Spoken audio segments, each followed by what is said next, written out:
If this doesn't make you want to throw up. For failures. The most annoying thing on two legs. What a bore fest. Who cares about the funny? Just bring me the porn. Aren't we dumb? Hee. Opie. Oh, do you want to play? Anthony. I will beat children about the head. Jim Norton. I'm dancing. I'm a naked whore. It's indescribable. I'm trying. It's like a rape that's covered by insurance. Some of the comments they make are uncalled for. Why are you crying? The virus finally hit him. Well, with Jimmy, you never know. It could be AIDS. No. Yes. It's the Opie and Anthony Show. The virus that spreads from town to town across the U.S. of A.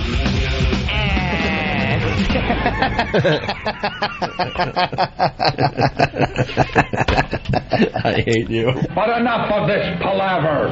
Let's get the show on the road.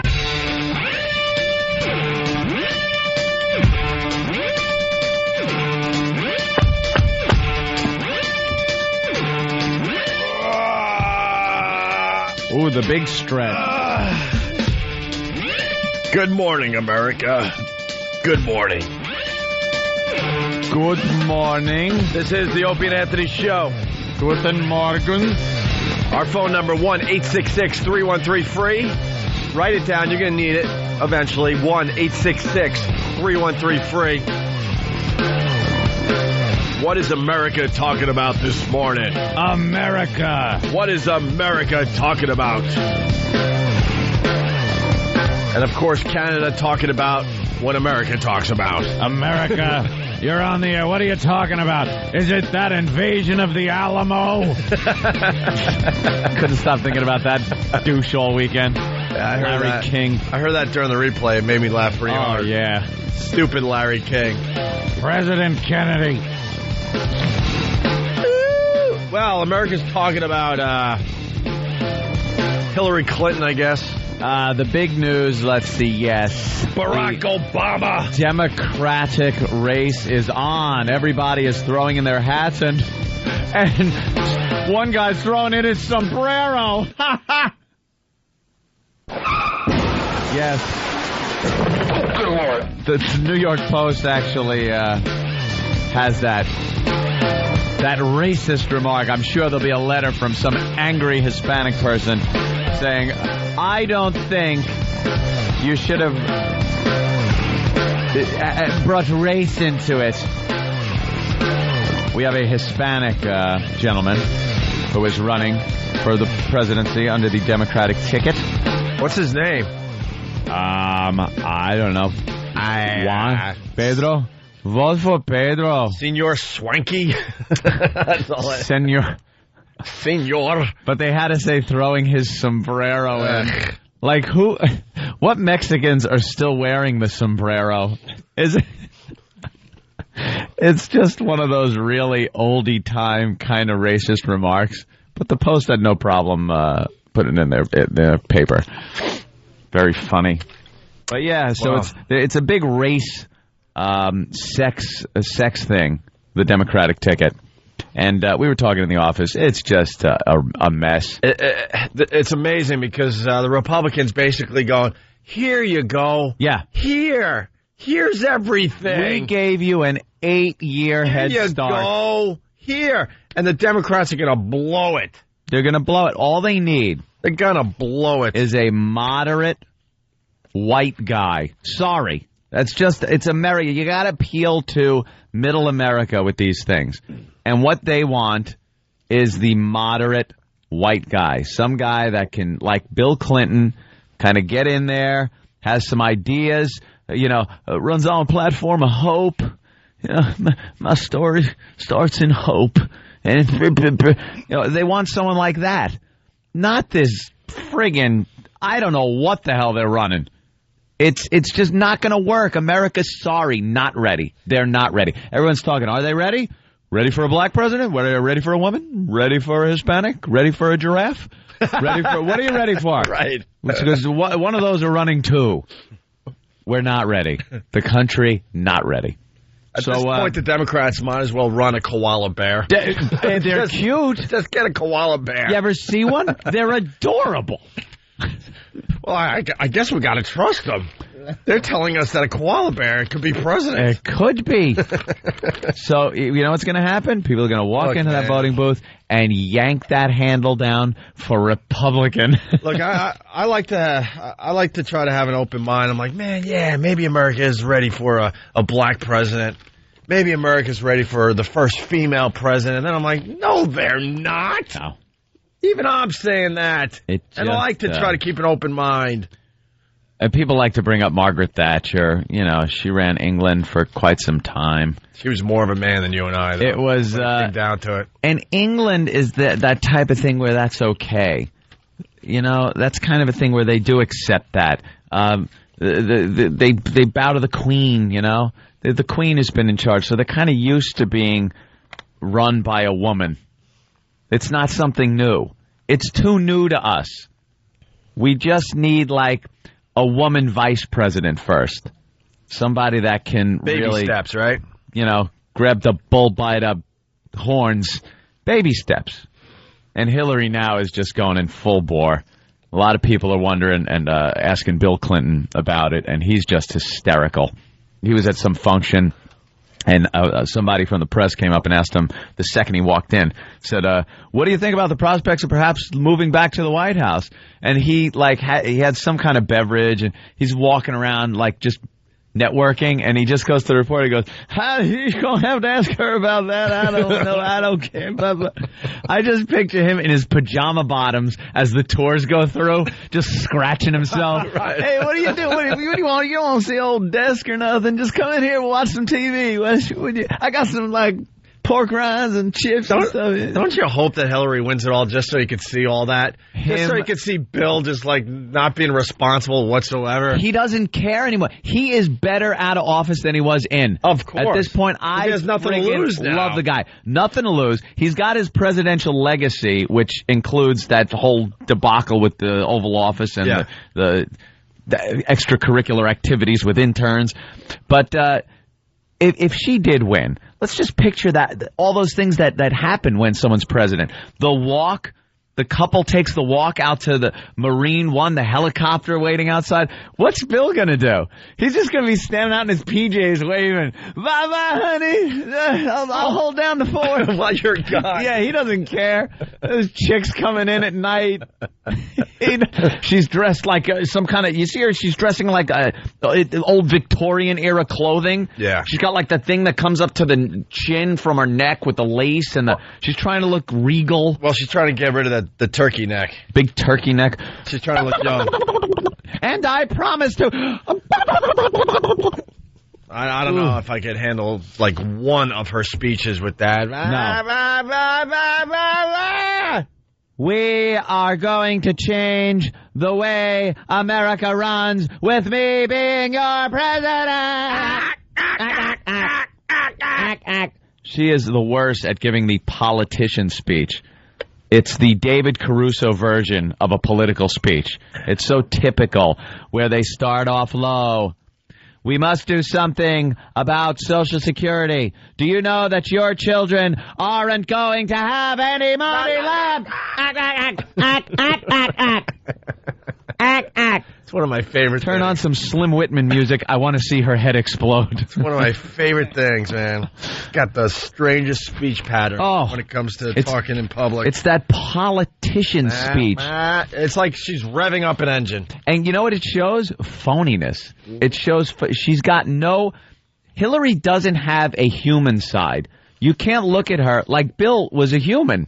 I think that did a lot to getting him elected. When he sat down in interviews, he was like a regular guy and stuff. And then when he got elected, he got to be a little more presidential.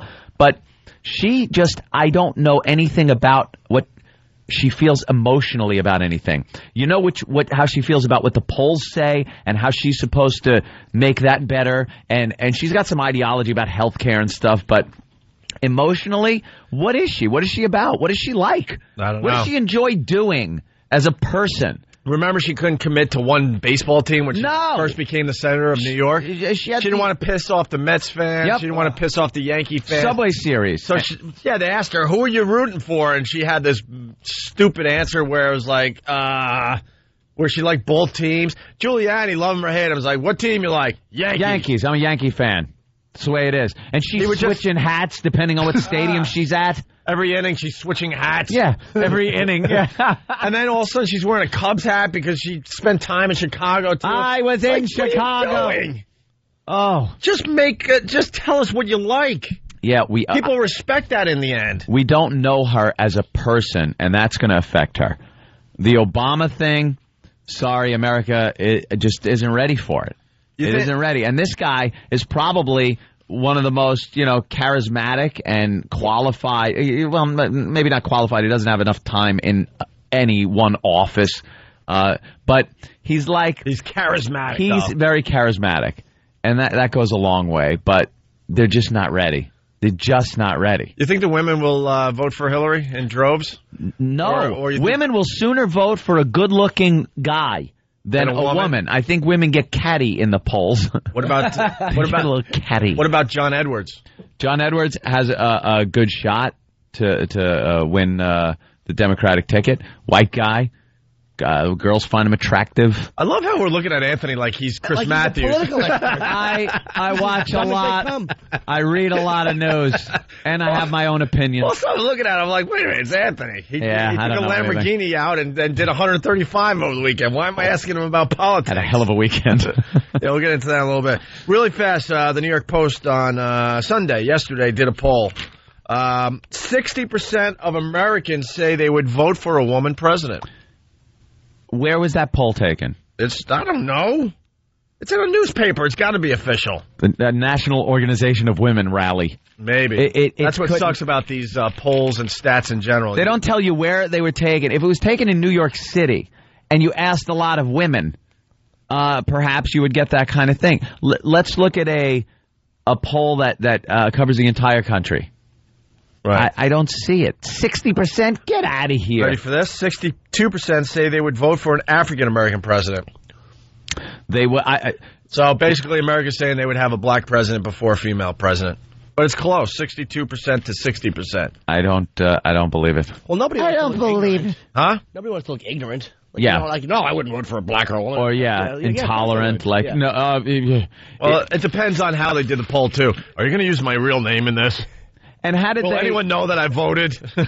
How did they word it? It's like, would you vote for a woman president? Stats and polls stink. If she was running against Osama bin Laden. Well, 60% said yes. Yeah, right. 40% said I'd rather vote for Osama bin Laden. Good point. Give us a little more info on this poll. That's a very good point. And by the way, I want a president with a poll. That's my criteria. Someone brought up on Instant Feedback. Someone on Instant Feedback, could you imagine Hillary sitting at the same desk that Monica was under? That desk has to go. It's a historic desk. But she's got to look at it every day and know Bill was propped against it as shenanigans went on in the Oval Office. She has to work right in the very room. Right. Now, hold on. Let's give this a little thought. You walk in. Your husband is having sex with another woman in your bedroom, maybe the living room, on the couch, something like that. You find out about it. Do you ever look at that room the same way? Are you ever in that room not thinking about that? Is the furniture a reminder? Well, Anthony, when it happened to me, Jesus. I'm just saying, it's like one of those things where you're absolutely right. She's going to sit at that desk and go, I'm the president of he got up. And then all of a sudden she's nuking North Korea because she gets all pissed off. She sees a spot on the rug that they might have missed. She's taking a black light through the place looking for stains. I haven't been able to eat peanut butter or pet my dog in 5 years. Yeah, black light. God, a black light in the Oval Office would be amazing. But that's going to get her every time she walks in there. That's the room. Right. She's just somebody tickling her leg under the desk and thinks, like a long black hair that was under the desk. This has been here a while. Oh, no.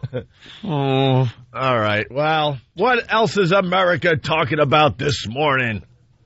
Stop the Yard! What's the number one movie? Stop the Yard! Stomp the Yard! Where you been? Holy crap. Stomping the Yard.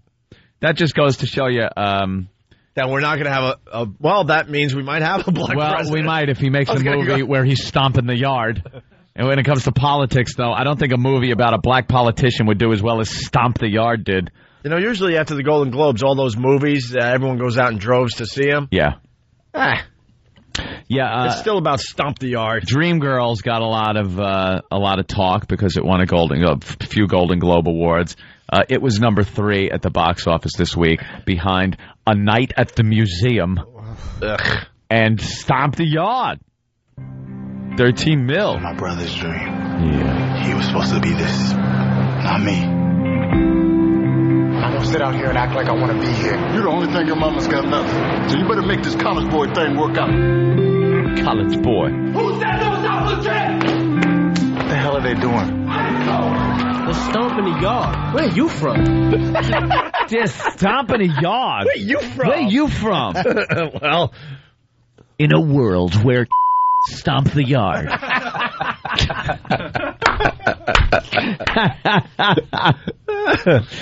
I gather his brother was the college kid, and this guy was like hip-hop kind of breakdance, I don't know, new style guy. And the brother, something happened. Did he die? Did he get shot? That would be an odd thing. I'm not watching Stomp See the educated going to college brother has to get shot in these movies. Do you know? Oh God! Wait a minute, Sam. You know about Stomp the Yard? Where are you from? Where you? Come on, Stomp the Yard. Judging from the trailer, yes. Chris Brown, young R&B singer, plays the younger brother, who was seeming to be a competitive dancer, and in some kind of scuffle got killed before he got the chance to go to college. So his parents decided to send his older brother to college. His older brother? I think it's his older brother, because it's all his mama had left. Right. And what was the older brother into at this point? Dancing still. He was dancing. He just didn't get killed doing it. Oh, okay. How do you get killed dancing? And it was some kind of real street, like urban style. Yeah. Like not what they're doing stomping a yard in college. They don't know about the street. Does he use his urban skills, though, to kind of, like, do well in the college dance? Oh. See, what happens is their school isn't quite good enough to win, is what I got from the trailer. Yeah. But when they bring in this new kid, he knows how to spice it up with his street dancing and so he, like, brings that part of it to the school, and they go out and I'm sure just stomp the hell out of that yard. But the thing is, he's kind of a loner, so the whole frat life doesn't appeal to him at first. Of course. Ew. That's whack. But then he picks up some marshmallows and he turns them all around. Does he not fit in at first? Is that what happens? No, not at first. It's just not his thing. What's he going to do? I think finally something happens where he's befriended and befriends these people, and they look at him and respect his form of dancing. Because initially, they don't have any respect for him because he's from the street. You have to be trained at this school. Oh. And then, did you even know this was going on? Is it going on? Rotten Tomatoes gives it 25% good ratings. Does it? Where are you from? You, boss! Yo, get your hands off me, dog. Dog? It's got to be a scuffle. Hey, where are the white women at? That line isn't in this movie. Represents the elite in every facet of life. 50K, right? So you're gonna pledge? Probably not. Being in a fraternity is about more than just stepping.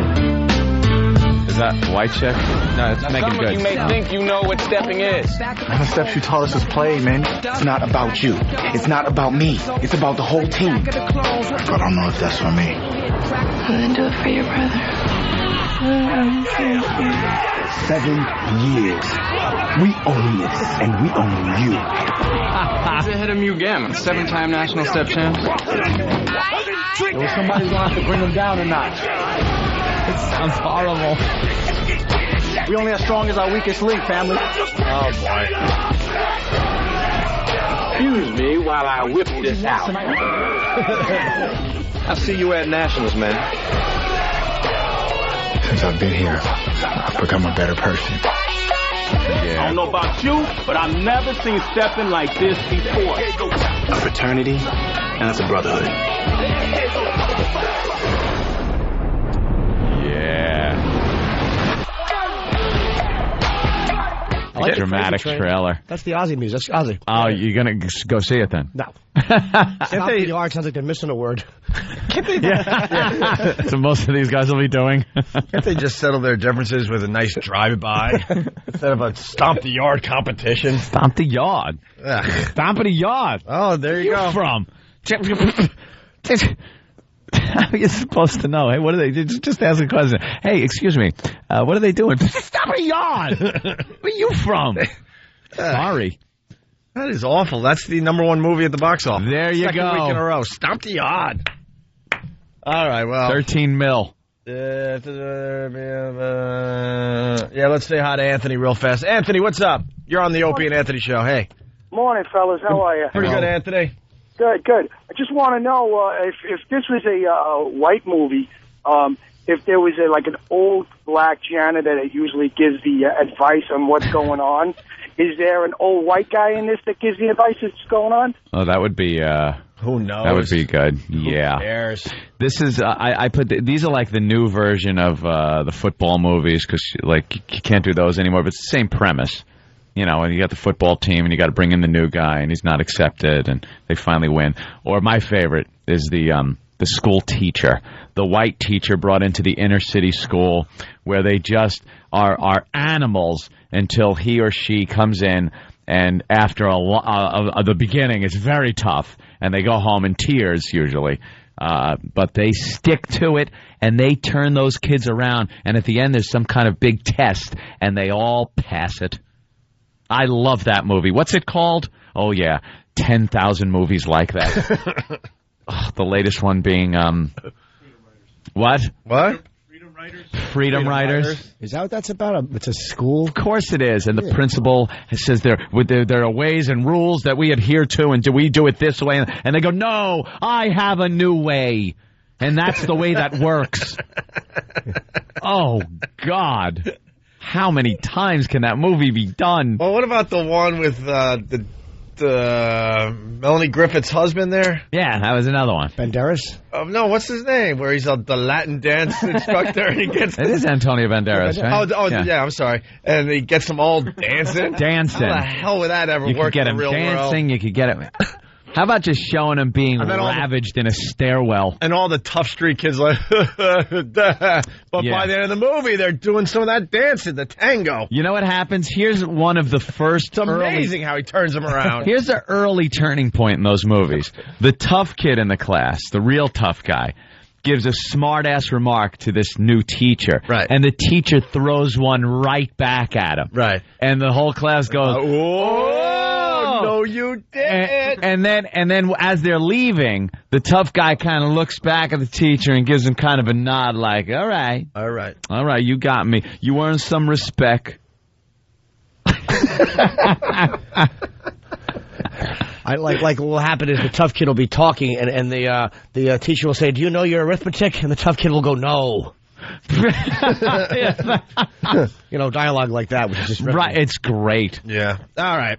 Well, we're just getting started. No, it's not called Welcome Back.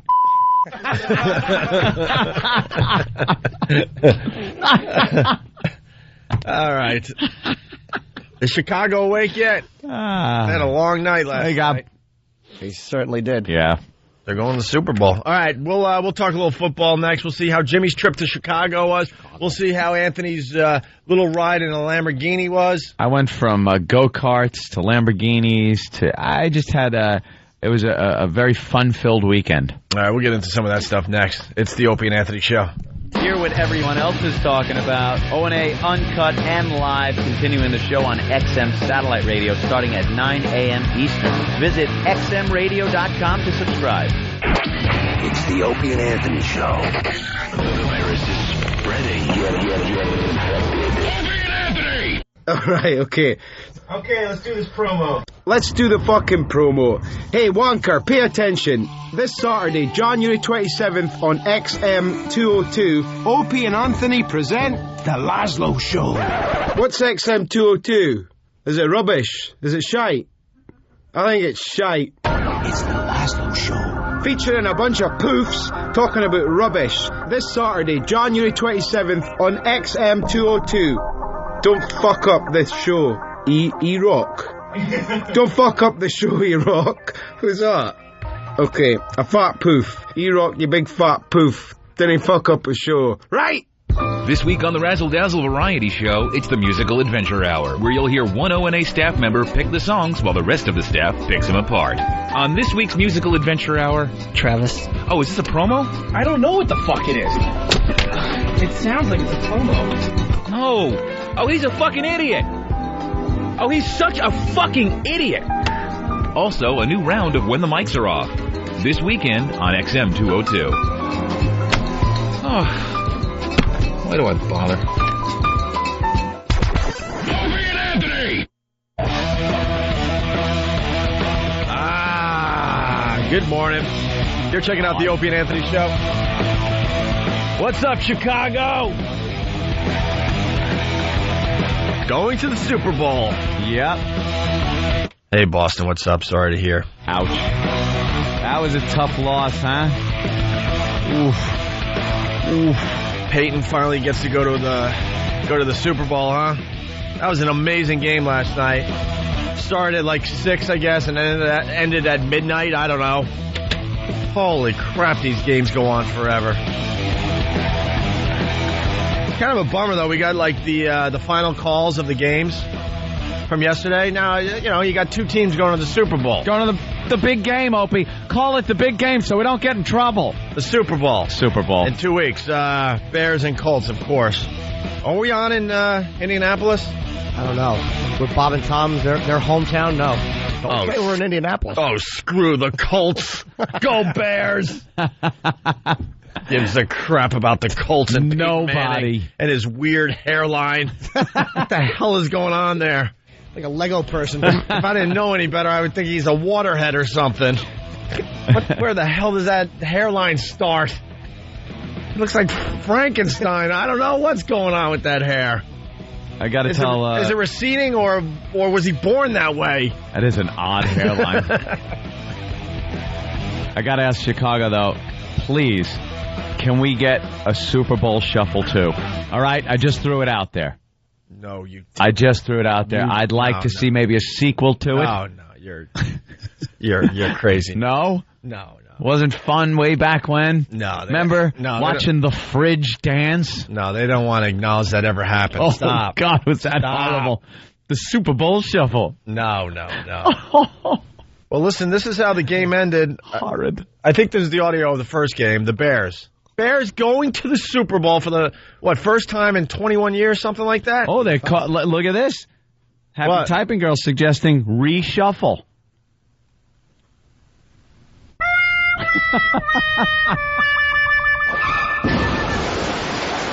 Oh, and I'd love to see them do something like that, though. No.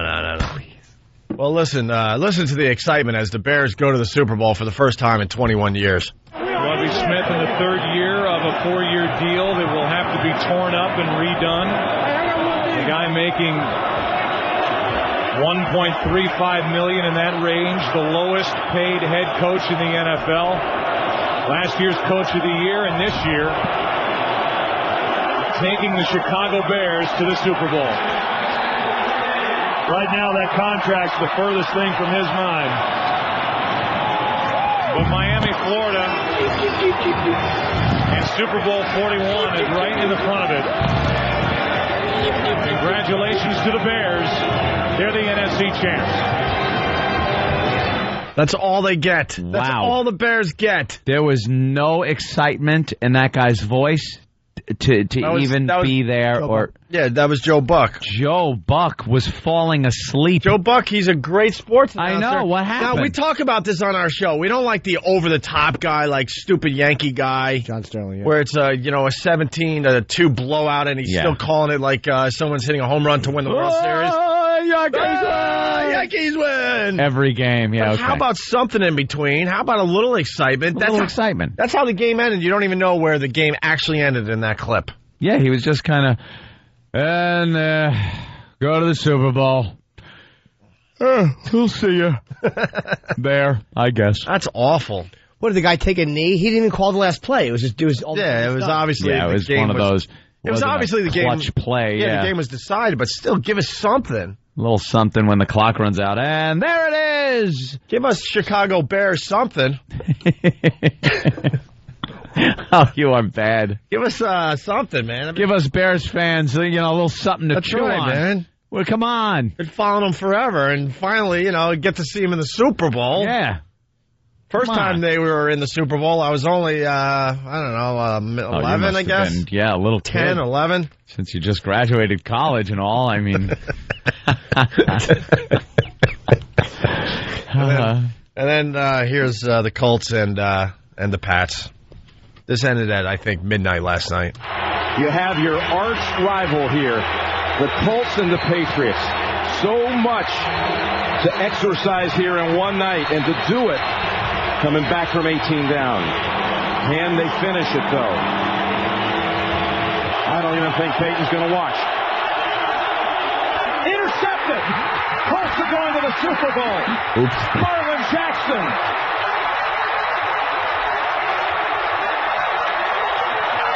There you go. That's good. That's some excitement. Yeah, there was some excitement at the end of that game, and then Peyton took a knee, and that was it. It'd be funny if he made that call in the first quarter. Yeah. What? Yeah, the Bears were in the Super Bowl in '85, of course, getting the stats now. Yeah. And the Colts, 1970. Wow. Against the Jets, right? I want to say Dallas, unless they played before that again. I thought they played the Cowboys. I can't wait till they do one of those. Oh, wait, how could it be the... Yeah, wait. FC. I think it's Dallas. Wow, I don't know What? now.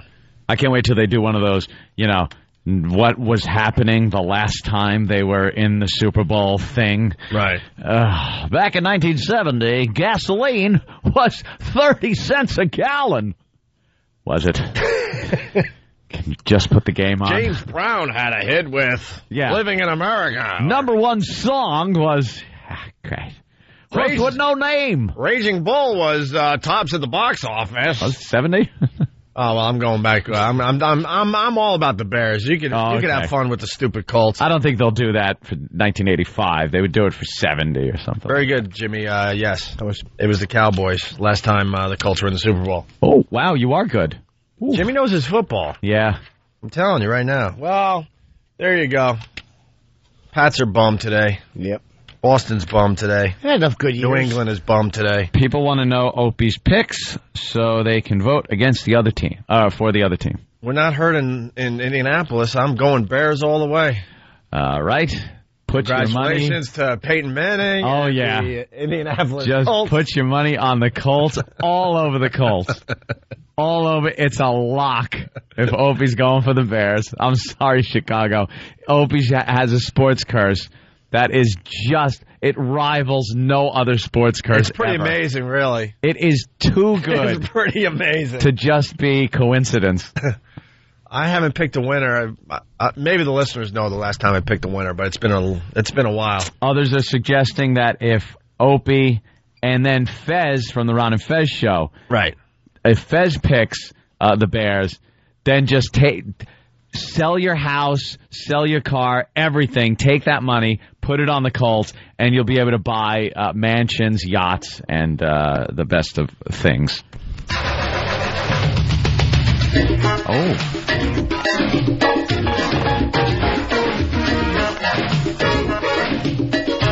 Yeah.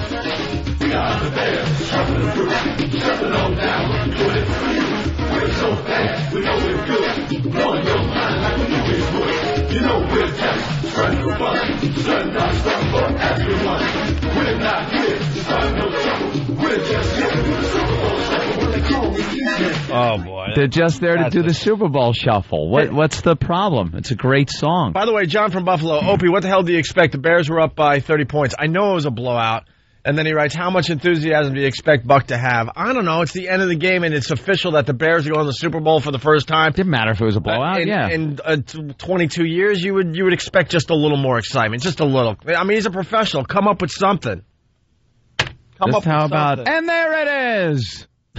And the guy when the guy from the Colts made the interception on Brady, he just fell to the ground, which was smart. This way you don't fumble or do something stupid. It was a great game, just going back and forth after the Colts made that comeback, and then they were trading points, back and forth, and then of course, the interception to seal the deal for the Colts. Stephen from Bayshore, Joe Buck's summation was basically By the way, the Bears win. Thank you and good night. Yeah. We're done. He just wanted to go eat. Let's say hi to somebody. They don't have their name on the phones here, but he's from Chicago. What's up, Chicago? Yeah, this is Chester's Ashes from Chicago. What's up, guys? Hey, Chester, what's up? First off, I want to just say thanks to Jimmy for coming out to Chicago this weekend. He put on an excellent show, excellent material. He was kind enough to sign a bunch of WOW stickers for the Pest after the show, too.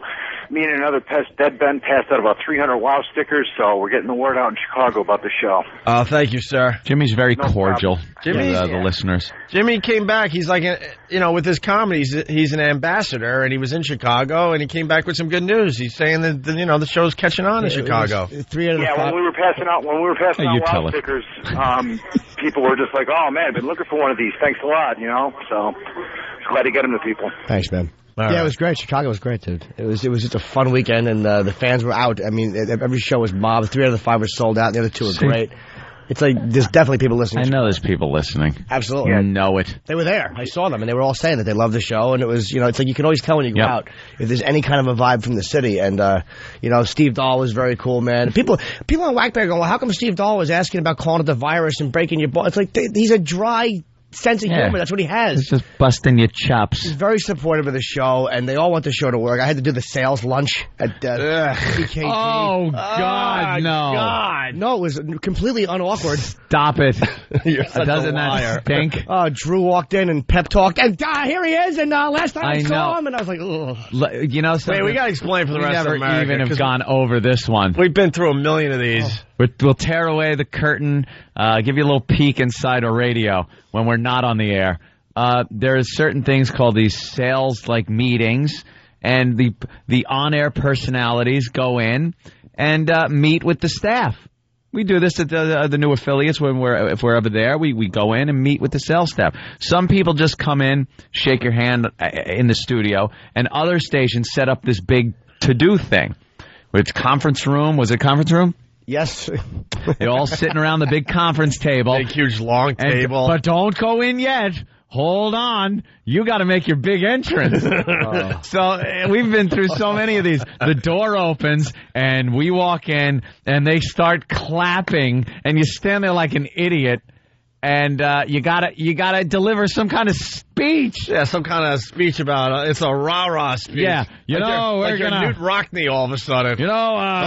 With my dick jokes, I think we could take this station to the next level. Let me tell you, things weren't too good for a while here at this station, but with our show, we plan on bringing in some numbers so you can tell the station.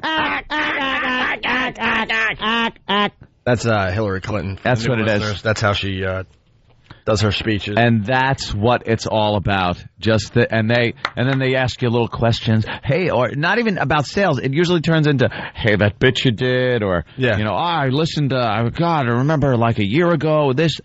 It's nothing. You learn nothing. They learn nothing. They don't want to be there. No. You don't want to be there. No. You just want to do your radio show. It was the GM standing there with his arms crossed, all proud looking, smiling, assessing the situation. He's actually a pretty Drew, right? He's the GM. Drew rocks. Yeah, he's great. Drew, the general manager at WCKG in Chicago. He rocks. He's all right, man. But it's the same crap. You have to. We're a show that relates to guys, and we talk about what guys like, which is lifestyle and old sex, and we like to get edgy and blah, blah, blah, blah, blah, blah, blah. I think if you can't sell that, you can't sell anything. I'll tell you something. When it gets a little nice, I want to go to Chicago, but I don't want to sit in meetings. I want to see the city. That's what I want. I want someone that knows the city, takes us around, and because I've never been there. And I want to see the city. I don't want to sit in dopey meetings. Period. Thank you. All right. The midday show brought me food. They did. Dan and Terry. That's nice. They're African-American gentlemen. Nice. They're very nice guys. And I'm in the middle of the meeting, and I'm eating a salad, and an awful salad in this sales meeting. And then they just walk in with like a homemade thing of rice and beans. And how pleasant. The inside of the Tupperware, pull Tupperware off, and the inside is like sweating on the top. It was actually very good. I was like, ugh, I don't want to eat this, but then I did, and it was actually very tasty. Let's go to James in New Hampshire. James, what's up? Good morning, gentlemen. Good morning, James. How are you today? Not so good with the Pats loss, but I understand. I'm just thinking in honor of our first Super Bowl with 2 black coaches, we need to find out what to do when my baby is black. Oh, right. Yeah, by the way, we could check that one off. Now we got a Super Bowl with 2 black coaches. There is no way. It is unbelievable how they have to keep track of everything that a black person does. Yeah, this is the first time that 2 black coaches will be coaching in the Super Bowl. It really is insulting to black people, I would think. Like, you don't have to bring it up every time a black person makes an accomplishment or something. Yeah, they're the 2 head coaches are black. So who gives a? Or who gives a one of those? Exactly. Cursey potty mouth, you. But there's another one they could check off, I guess. I don't really get that myself. Well, there's one you're not checklist. There's one you're not going to be checking off anytime soon. No, I don't see that happening. But hey, who knows? Obama. No. That's the only one they want to check off. Who are you kidding? Yeah, that's the biggie. That's the big check. Once that's checked off, all the other ones fall into place. All the other ones don't mean crap. All right.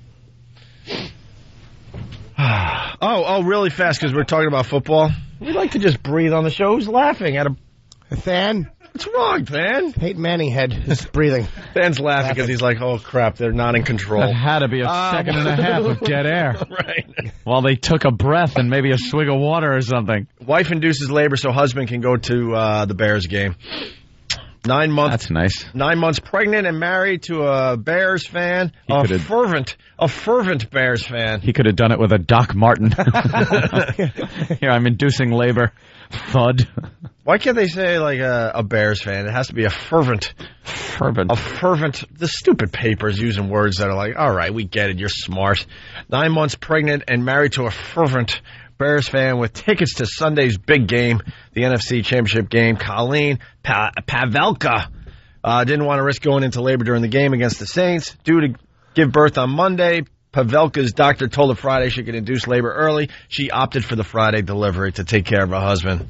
That's nice. I thought, how could Mark miss this one opportunity that he might never have again in his life?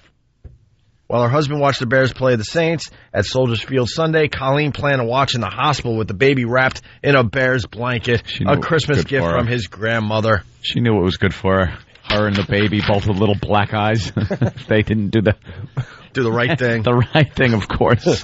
Where does the line cross, though, from just being a dedicated fan to you should be shot?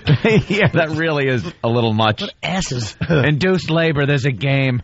Can't we just let the baby come out naturally? A bunch of guys are throwing a ball with helmets, and you're worried about like the birth of your child, and it's like, I care about these guys. It's on television. It's silly. And it looks better than being there. There's been athletes that have blown off, really important games because their wife is having a baby. Yeah. They'd rather be with the wife and baby than at the game. Right. And they play in the game. All right. Onwards and upwards. Can you do more Hillary today? Yeah. No. What is I can't because I'm busy checking out if people will vote for me for President of the United States. Now, is she running, or is this an exploratory? They all do exploratory things. Is she past exploratory, but not officially a candidate? Where is she at? She has thrown her vagina into the ring. If we can, use everything, every race, and just thrown it in. She's in. This is it. It doesn't. They set up these exploratory committees so they can start raising money immediately. All right. So that's what they're doing, and but they're in. Obama's in. The Mexican guy is in. Senor Swanky. That's it. But the Democratic primaries are always such a goof. It's just this cluster F. There's no unity. Even after they pick a candidate, the other ones still hold grudges. Like the Republicans, for the most part. Are you nuts? They both do that. Oh, but the Republicans, for the most part, whip their guys into shape. It's like, you lost the primary to this guy. Here's our guy. Don't be bad-mouthing him. Just support them and shut up. The Democrats support after they drop out. They can't. They're too diversified. See, Obama has the black vote. That's how it's going to work. He's got the black vote. He's got some of the white vote, too, of course, but he's got the black vote. If Hillary gets the nomination for Democrat, the black vote goes away because Obama... he'll go, yeah, well, let's vote for Hillary, but it'll be like, I ain't voting for no Hillary. Hillary's going to get a lot of black votes. I wanted Obama. Who are you kidding? Oh, she will. No, she will, but not as many as Obama would get. You know, President Clinton was our first black Oh, shut up. Was he? You've heard that joke a million times, too. We already had our first black president. It was it was President Clinton. Was it? Was it? All right, can we take a break? Let us do that. Then we shall return with more. How much do you think Paul McCartney is going to settle for? It's in the news today. There's already a price, right? Yep. Yep. Let me just pull this out of hat here. I'd say $150,000. Perhaps a little more than that, Anthony. And also, you are guilty, sir. What did I do? Of trying to wreck the Opie and Anthony show. What did I do? You are guilty, sir. I did nothing wrong. I was blaming someone else, but I think you are the guilty party. I know. You, Anthony Cumia. I know it can't be me. You. Doesn't have anything to do with your backpack, does it? It was you, sir. Oh, yeah, that was just a treat last night. That wasn't me? Okay. No. I'm trying to think. What did I do? No, we'll get into the what fell out of Greg Opie Hughes' backpack last night. The actor that plays Opie. That's right. As I was going to bed last night. Oh, we just laughed and laughed and laughed at home. Someone is pulling a fine scam around here. Shenanigans are going on. Shenanigans. Yeah, these guys are doing all sorts of shenanigans behind the scenes. What fell out of your backpack? Oh, boy, is that a good radio tease, isn't it, Jimmy? Was it a muffin? I don't know how I ruined the show. You ruined the show, and I blame somebody else. Okay. Something embarrassing fell out of my backpack. And, Jimmy, what about you? Tease something. I put something in Opie's backpack. Was it you, really? No. I want to get to the bottom of it. He doesn't even know what it is. It's the Opie and Anthony Show. Call the Opie and Anthony Show right now. 866-313-FREE. Oh, and hey, who's this? It's Opie and Anthony! What do you got for the show? Nothing! So, why'd you call? Salami! If you have a point that's relevant to the topic at hand, call the Opie and Anthony Show at 866-313-FREE. Hello? It's the Opie and Anthony Show. The Opie and Anthony virus.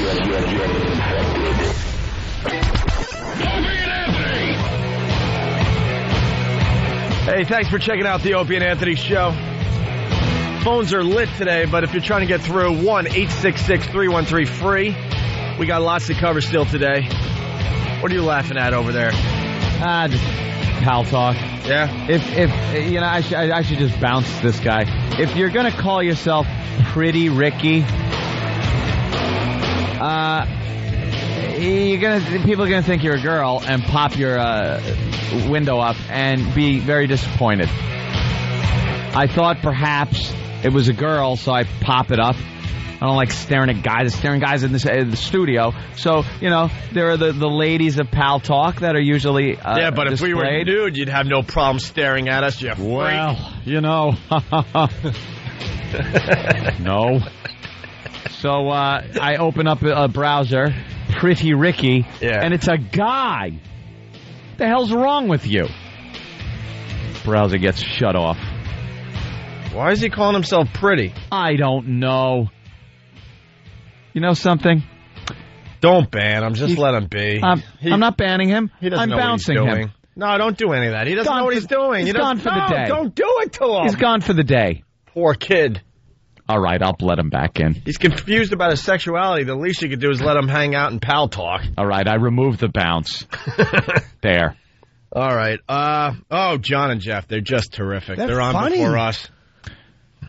Not in all What our... show are you talking about? What? John and Jeff. They're just terrific.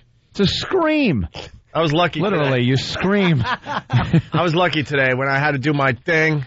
Yeah. They were in commercial break. When you had to take care of your business So that I you was do every able- morning like I- clockwork? I was able to relax this morning in there. And then I got locked in because the handle broke. And no Handle one came off, cared. yeah. No one came to get me. I'm just sitting there whistling and stuff. It was worse than Saw. Opie was locked in the bathroom. The handle fell off, and that awful show was on.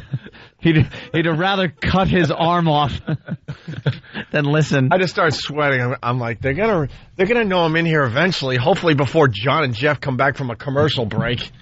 Ugh, they're awful. Opie, John and Jeff are on. And the handle is now off the bathroom door. You have two choices. You can break the mirror and slice your own throat, or listen to John and Jeff.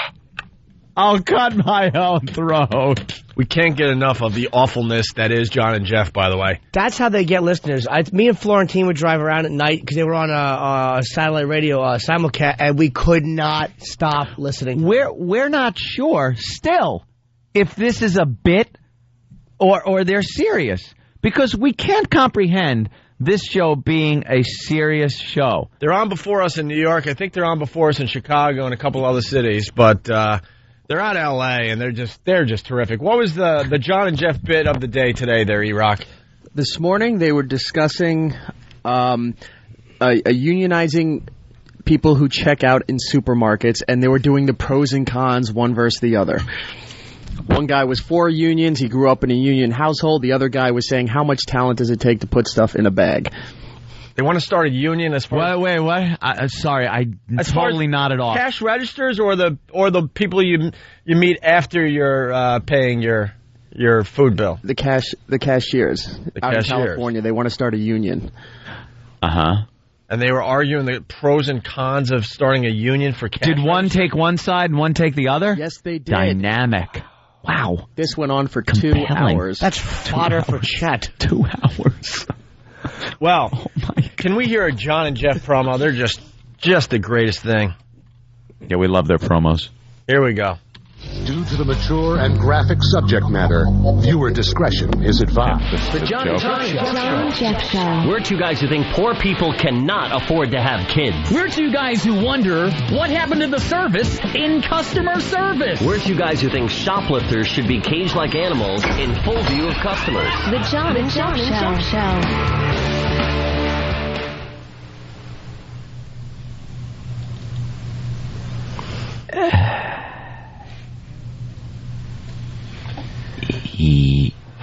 Yeah. He said, well, you know, we don't have to freeze his whole body.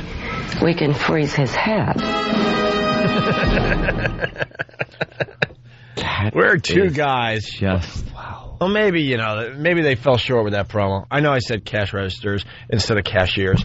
They want to start a union. Unionize the cash registers. I know. Cash registers. People have to wash their hands before they touch our buttons. Holding picket signs in their little drawer mouths.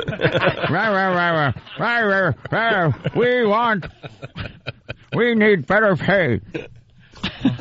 I'm like, thank God these two in front of me, they just don't listen in general. I was getting away with that one until instant feedback jumped on me. Oh, they won't let you get away. All right, anyway, let's get another John and Jeff promo out there for everybody. The John and Jeff Show. The John and Jeff Show. We're two guys who think there should be a federal investigation into the long lines at the post office. We're two guys who think it should be a felony if your French fries are cold at the drive-thru. We're two guys who think a woman should give a man a gift after getting engaged. The John and Jeff Show. My gum. Is this real, or are they doing a mock we can't show? figure it out. How about we're two guys that are not permitted to marry in every state? We're two guys that are fighting to adopt children together. Wow. Am I the only one that picks it up, especially in the one voice? Well, listeners have picked it up. I was talking about a show I was listening to driving in the other morning, and a garbage truck driver called and said, look, I listen to you guys, but I think you're gay. And they went, hey, now, I'm married. One guy's married, and the other guy likes Asian girls. He likes to go to Thailand. But we found out he flies solo to Thailand, and there's pictures up on the web of him with some Thailand girls. Now, Jimmy, you know what? Unfortunately, Jimmy was not here when we really needed him, which was Friday. Go to the picture of him in the bar. Get that picture of him with this girl. Jimmy, are these local women out just having a few drinks for happy hour after a tough day at the office, or these underage prostitutes? That picture has Kid Toucher written all over it. What do you think? Seriously, don't even go for the goof. What do you really think? Looking, that is, of course, that's probably a prostitute. You can tell by the way he affectionately has his arm.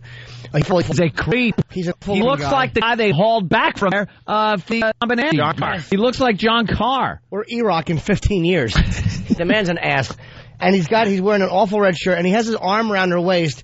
And the telltale sign is she has both arms in front of her, like she's so used to this, it's uncomfortable. Yeah. She's used to having a strange American gentleman. She doesn't touch want her. any affection. She just wants to, pay her phone bill. She has a waist that's about as big as your arm. Right.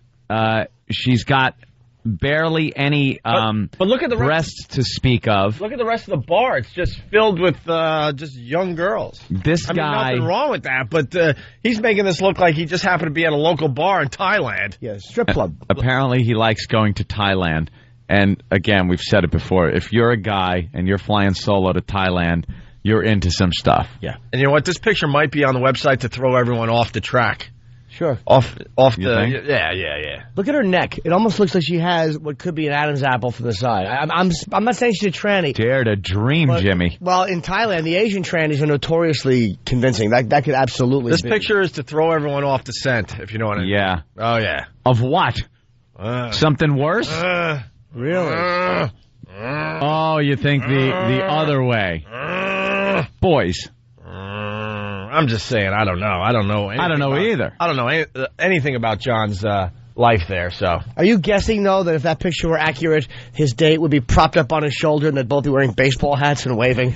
Yes. We met in the Big Brother program. Show him another picture. Because Jim's an expert on this. Yeah. Show him, like that picture. Show him Exhibit A. This is more pictures from the John and Jeff website. Him in a bar in Thailand. Apparently they're getting a lot of hits right now. Yeah, you dumb listeners. Boy, are we Let us helping do our this. job. Boy, are we helping this program. Personally, I think that those are just they're not local girls, just front photos. They're for fronts. Fronts. What do you mean? Like keeping a picture of kids that aren't yours in your thing on your office desk so you look like a family man. I think that's more like just so people think, wow, you went out and met some chicks. Yeah. Did you? When you know what you're going to Thailand for. Of course. But let's make it perfectly clear. We have no effing idea what John does in Thailand. I have no idea, but I guarantee you this. He would not let anybody look at his laptop. I guarantee you that hard drive is rigged with explosives. It's like all he has to do, he carries around on his key fob with his remote to open his car doors. Anywhere he is in the country, he can hit it, and his hard drive explodes. It's one lousy key, the period key. Yeah. You hit that, it's the over, whole hard Johnny. drive fries. Yes, officer? What is this? What is this file here? 13 underscore. I don't touch that. Hey, can we hear another John and Jeff promo? This show is just terrific. We listen to it every morning getting ready for the Opie and Anthony show. Here's another promo for the John and Jeff show. The John and Jeff Show. We're two guys who think women who keep their maiden names in marriage are high maintenance. We're two guys who think DNA tests should be mandatory before a man's name goes on a birth certificate. We're two guys who think nobody should get married before the age of 30. The John and Jeff Show. The John and Jeff Show. Jimmy, are you high maintenance? Anyone that says that first M in maintenance should have their face slapped. Maintenance. Well, they know what two guys should be about. We're two guys that think a flight to Thailand is much too long. We're two guys that think the age of consent should be 9.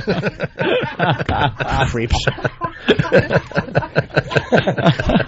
Well, I don't like the way they're trying to be boys. Like, this is what annoys me. It's like, we're two guys that think you shouldn't be married before you're 30. It's like, you L.A. idiot. That's your idea of being like maverick men? Right. You know? Yeah, they're right on the edge. We're two guys that think you should high five instead of shaking hands. Oh, God. Stop it. Keep them away from the wheel. Calm down.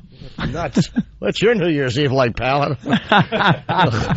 And that just means they're getting married because it's the thing to do, instead of maybe you're married to someone you really, really are into that's a hot piece of ass and giving you everything you want, and you have a very healthy relationship. They're basically saying, gotta get married eventually. Yeah. It's the thing to do. Time's ticking. All right, well, we're two guys as well. We want to follow the lead of the John and Jeff program, and Steve and his crack staff came up with this. I'll bet it sounds just like their promo. Oh, it's exactly like their promo, Jimmy. The Opie and Anthony Show. It's the Opie and Anthony Show. Two guys who think that your fat ass is the reason that no one loves you, and no one ever will. Two guys who think that if your kid has a birth defect, you should burn it and start over. Two guys who better have supper waiting for them when they get home, or else. Two guys we think The Opie and Anthony Show. The Opie and Anthony Show. Of course, Steve has to hit a woman in a promo. Excellent. It's so refreshing to hear that again. Can you do one show promo where you're not hitting a woman, please? Just one. The women want to love this show. I know they do. Wait, this coming from the guy that did an hour-long break on... what was it called? What?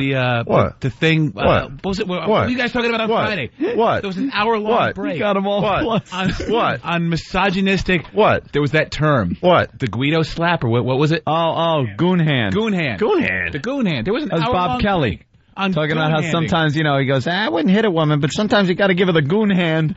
It's where you just grab the fat under her arm and muscle it around and say, "Just stop making a scene." Because sometimes you got a goon hander. Goon hand. How great is that? It leaves 4 little bruises on one side, 1 big one on the inside. Yeah. Someone should goon hand Bob's arm the next time he grabs for Lay's potato chips. I wonder if that term is different in black relationships. Listen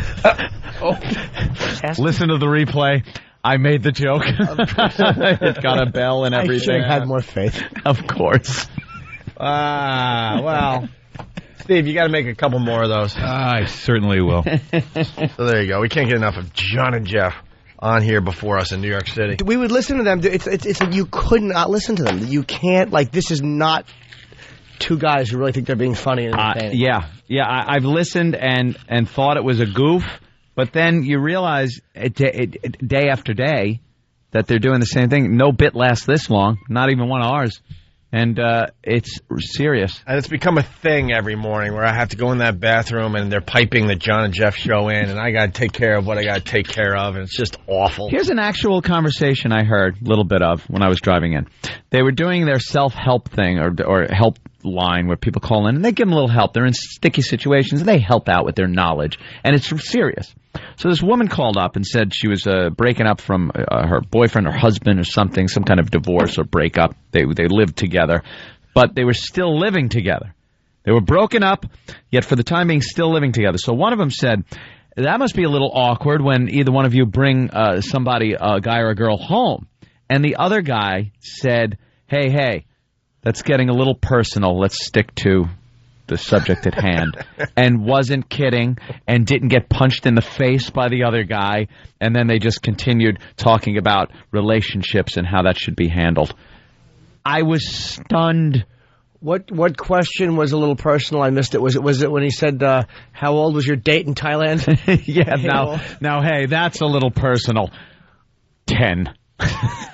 Oh, what creeps. We're still waiting, by the way, for one person to call up and tell us that they went to Thailand for something legit. One lousy person out there. I told you. We're not going to find one. We're not going to find one. There's one other reason.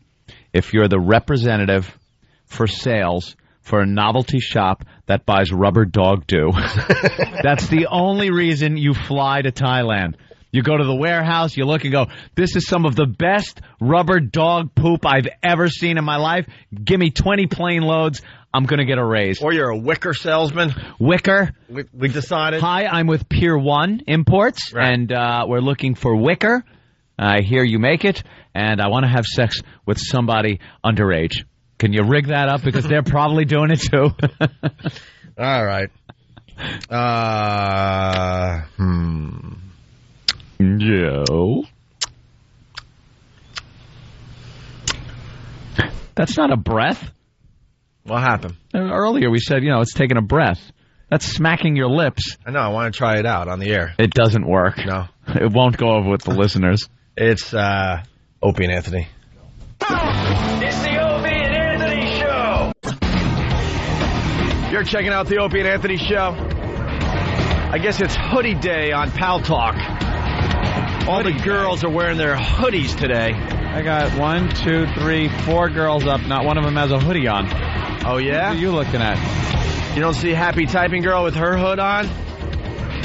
What about French Bread Pizza? Oh, their hoodies aren't up. Right, okay. No, they were up, then they're down, but now they're back up, see? They start little trends in the morning. Sometimes they go with a wacky hat. Today it's all about the hoodies on Pal Talk. Okay. Lisa Ann there. Huh? It's a girl that I never saw before. I don't know. She's kind of new to the collection. Huh. Jimmy was commenting, "Hi, Lisa Ann." She's now their hoodies are being pulled up. By the way, the phones are lit with people trying to defend why they go to Thailand, because I'm sure they got spouses listening to the show. Oh, wait, let's see if this girl has her hoodie up. Pretty Ricky. Let me pop that window up. Oh, that's right. It's a guy. I let him back in, by the way. All right. Nice. I'm nice. All right, we need some rulings. All right. This guy goes to Thailand because he works for the airline. Well, do you get off the plane? If you step off the aircraft... All right, let me ask real fast. Then you're a kid toucher. Sir? Hello, I got you. You go to Thailand because you work for the airlines? Yeah, I don't anymore. I quit the airlines, but we used to go. What happens is a mechanic would have to fly with the aircraft. Yeah. And it would stay on the ground for about 12 hours, and you do routine checks on the plane, and they would put you up in a resort. So you're off the plane in Thailand, right? Off the plane in Thailand. Pedophile! Kid toucher. Moving on. Let's go to Joe in New York. Joe, what's up? Hey, what's going on, boys? Listen, I was in the Marines from 90 to 96. All right. We went to Thailand in 1993, got 4 days of liberty in Pattaya Beach. And, everybody gets off the ship. Everybody gets lit. Well, we find one of our buddies, Jeremy, in a bar, and he's making out with this apparently young lady, and we're looking at her neck, and she's got an Adam's apple the size of a peach pit. And we're like, Jeremy, why don't you check under her trunk before you go any further? Sure enough, he reaches under her skirt, and he's holding a tree trunk, man. Wow. Please tell me you all shot her and dragged her out and buried her somewhere. They call them Benny boys over there, and a lot of them are convincing looking. I mean, really, really got to look close or check under their skirt, man. And that's where Sirius goes to get their employees. So, thank you. A little inside joke. Punch it out. All right, let's go to Paula from Connecticut. Paula. Hello. Good morning. Good morning. First of all, I want to say I love your show. All right. Well, thank you. That means you got a problem with us. That's how it always starts. First, I want to tell you, I really do enjoy what you do. But I want to have Jimmy's baby. Okay, never mind. I went to Thailand about 15 years ago. You what? I went to Thailand about 15 years ago. For what reason? Well, my ex-husband was in the military, and I went over there and met the submarine that he was on. And we had 2 days there, and let me tell you, it was something. Oh, I'm serious. We got lots of Thai sticks when we were there. Okay, so drugs. So, yeah, we got a lot of that. Don't do that anymore. But, we went to the sex clubs, my husband and I, and there were like 12 and 13-year-olds doing sex acts and having a good, that's pretty common over there. Yeah, we absolutely. know. So military seems to be maybe be an excuse to be there, but I think there's shenanigans going on anyway. Of course. The food was excellent. Hey, do we have Thailand's exports? Yeah. I have no idea. What is Thailand... Well, they're into some of the products they make. Well, they got rice, textiles, footwear. Textiles. What are textiles? That is so vague. I picture textiles being like big things of wool. Like just a big square block of wool. Here, we're exporting this. Call it a textile. I don't know. Yeah. I learned about it in school. They're exports. Everyone exports textiles, by the way. Every country... When I was going to school, what are their exports? Well, there's textiles. Yeah, textiles. Textiles. It sounds so, I don't know, important. Sounds like an important export. It's fake duty. Why export it when every country has them? Just keep your own textiles, could you? If they have textiles and we have textiles. Why are two ships passing each other going in opposite directions, both carrying textiles? Why didn't they stay where they were? Thank you, Brian Regan. See, that's his lager joke that we reworked for this part of the program. Our textile bit. What else? Footwear, fishery products. Fishery. Rubber, jewelry, and electrical appliances. You know everything is crap, though. It's not like fishing equipment. It's a stick with a string on it and a homemade hook. Right. Hey, here's Joe from New York. He's gone to Thailand on vacation 4 or 5 times. There's another guy calling up, but he didn't want to wait through the break. He says the reason a lot of people go to Thailand, bird watching. What? Oh, sure. Exactly. Sure they do. Joe. Yeah. What's up? Oh, hey, how you doing, guys? Hey.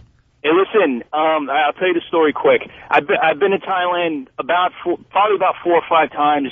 I've always been with girlfriends or my wife. I took my wife, but on a serious note, there's a lot of good stuff there in terms of vacation. Like the food kicks ass, and is like if you're into like backpacking, it's great. Backpacking. Yeah, there's a certain type of backpacking that they do. No there. offense, Joe, but come on. Listen, I got a story for you. Go to the Adirondacks if you want to backpack. Yeah, no kidding. Thailand. The great part about backpacking in Thailand is nude boys all over the place. Go ahead, Zach. Let me tell you a story or what? Hey! All right. It's the Joe Show. All right. You ready? Yeah, go ahead, Joe. All right. Let's hear your story. All right, here it goes. The first time I went. Eric, what's going on today? Teach him a lesson. Absolutely. Let him start his story, and then bam. Eric, why do you go to Thailand? I go there about once a year. I try to go twice a year, actually, for fights, Muay Thai tournaments. Yeah. I've been going for about 6 or 7 years now. Really? It's a pretty good time. I like going over there. It's competition's pretty good, and the exposure's pretty good if you're trying to make it professional in fighting. The exposure. And that's the reason you go to Thailand, right? That's the reason I go. All right. Well, there are reasons. And know what's great about all these phone calls? There's like a guilt associated with the reason why they go to Thailand. Yeah. Hey, this is why I go. Man. Hey. I know what you're talking about. I see it myself, but I strictly go for some hand-to-hand combat. Eric, do you feel a little odd when you go, like when you're going through customs, that people are kind of looking at you weird? Well, there's an awful lot of American men walking around with young Thai boys. That's what bothers me. Really? Yeah, unfortunately. It's right in the open, right? Well, it's tough to tell sometimes that they're walking around with young boys and young girls because they all kind of look the same. Yeah. How long of a flight is it? Oh, Jesus Christ. It's long. It's like 13 hours. We did a whole bit on Friday about, the pedophiles are going over there. Oh, that must be the longest flight ever. And they're on that long flight. They're all worked up into a frenzy. They're frothing. Frothing at the mouth, just going, how long have we 15 minutes in the air. What do we say? The guy has his carry-on luggage on his lap. It's just sitting there waiting. Sir, we just took off. We still have 12 and a half hours to go. I'll hold this, thank you. Miss, when will we be landing? Shortly? We're still on the taxiway here at LAX. Damn it! All right, Eric, thanks.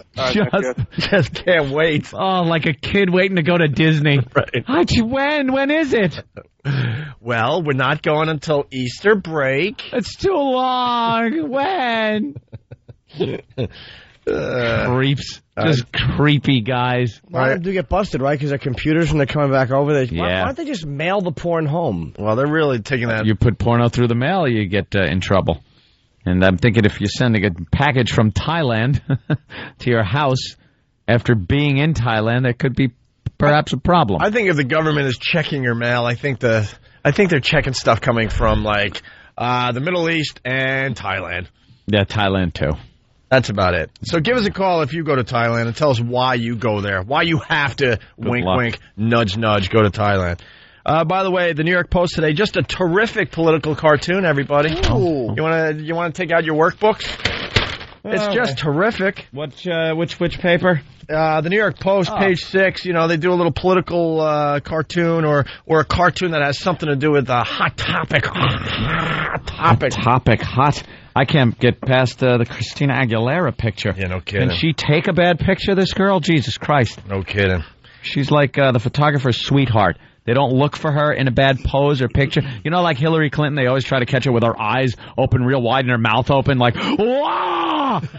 That's how it looks like she's going, holy Jesus! In every picture. They always take a picture of her like she's surprised, like she's seeing something like, wow! Yeah, her mouth is like, oh! Wow, cookies! And her eyes are all agape. Every single picture. Every picture. They're trying to, like, undermine her. Play that the way. game with your local paper. But Christina Aguilera is just, they put pictures of her in that are so hot. Not a bad one. She got rid of the skank, too. Daily News is different. Yeah, the Hillary picture there. She looks, on the cover of the Daily News, Hillary looks like from Magic. She looks like Fats. She looks like Hopkins' puppet from Magic. Wow. That's very accurate. Because she has big fat cheeks and that like little thin area around the Yeah. Yeah. Looks like, the lower jaw is a different part. Yeah, she should sit like up in a suitcase and just talk in a disjointed. hotel room. I'm going to run for president. Well, here's the political cartoon for today. It's President Bush in the Oval Office. You know, he's at his desk. Behind his desk there's a globe in the background, map of the world there, and then he's got like documents that say North Korea on the top of them. Then he's got a document over here that says Iran. Then he has another document that says Iraq. All the problems he's having. Feeling the pressure, his tie's askew in this cartoon. He's got his big ears. He looks very bothered, very nervous, very just needs some help here. Of course, he's got the phone in his hand, and the caption reads, "Quick, get me Jack Bauer."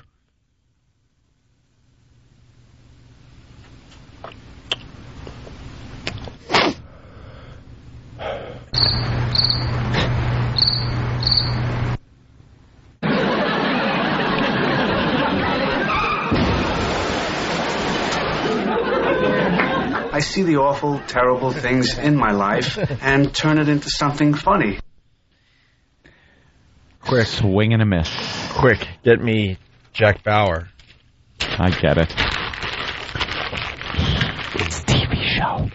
See, because he could take care of all these problems in 24 hours. So, yeah. Good luck. Good luck to you. Stop with the comedy in the newspapers. It's just not working. Oh, so the backpack, going to bed last night. Yes, going to bed last night. And all of a sudden I hear, you better come quick and see this. Oh. And it's my lovely girlfriend. And on the couch is my backpack that I bring to and fro this fine radio show of ours every day. And right next to it is a magazine. Oh, you wanted to guess. I'm sorry, Jimmy. I blew up your whole bit. What'd you do? The backpack. I just blew it. What fell out of it? A magazine. So oh, that's because you made some guesses. I was wrong. I had bowling ball. Pot of coffee. That.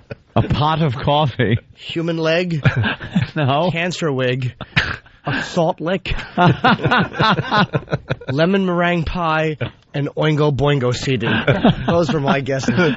All wrong. Completely incorrect. Wow. Magazine. So, backpack that I bring to and fro. Yep. Next to the backpack, a lovely magazine with calendar. Oh, okay. With calendar. That was a nice treat.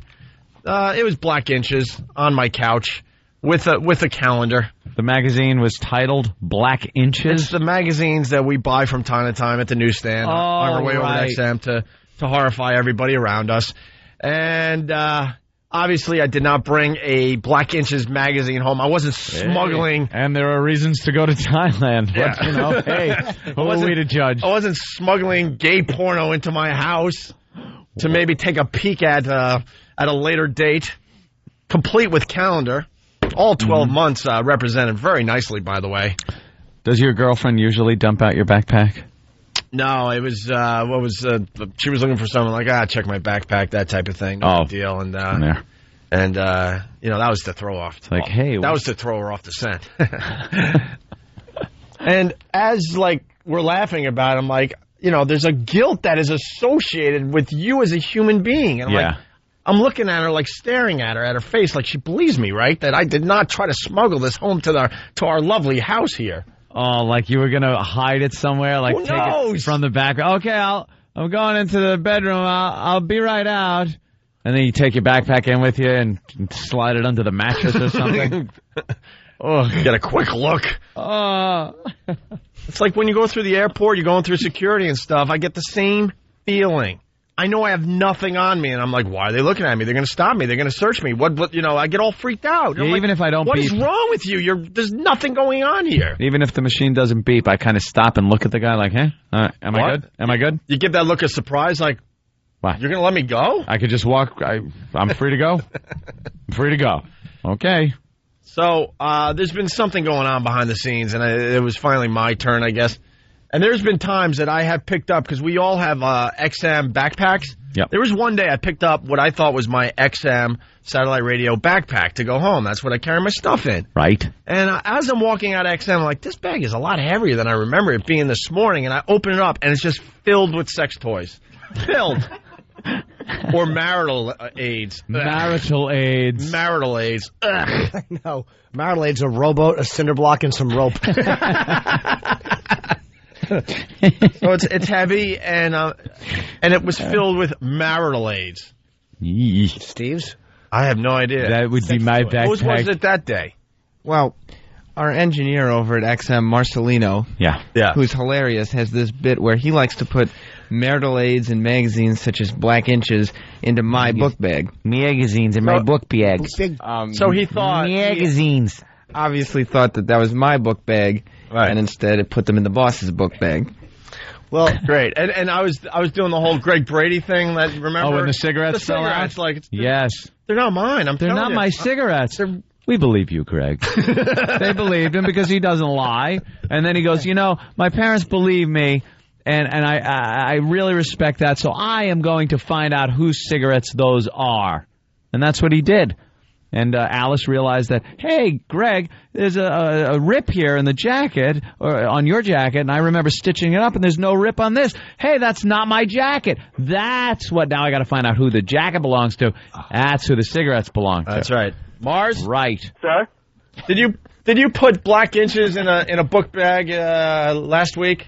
No, sir. No, Black Inches. The other marital aids was me.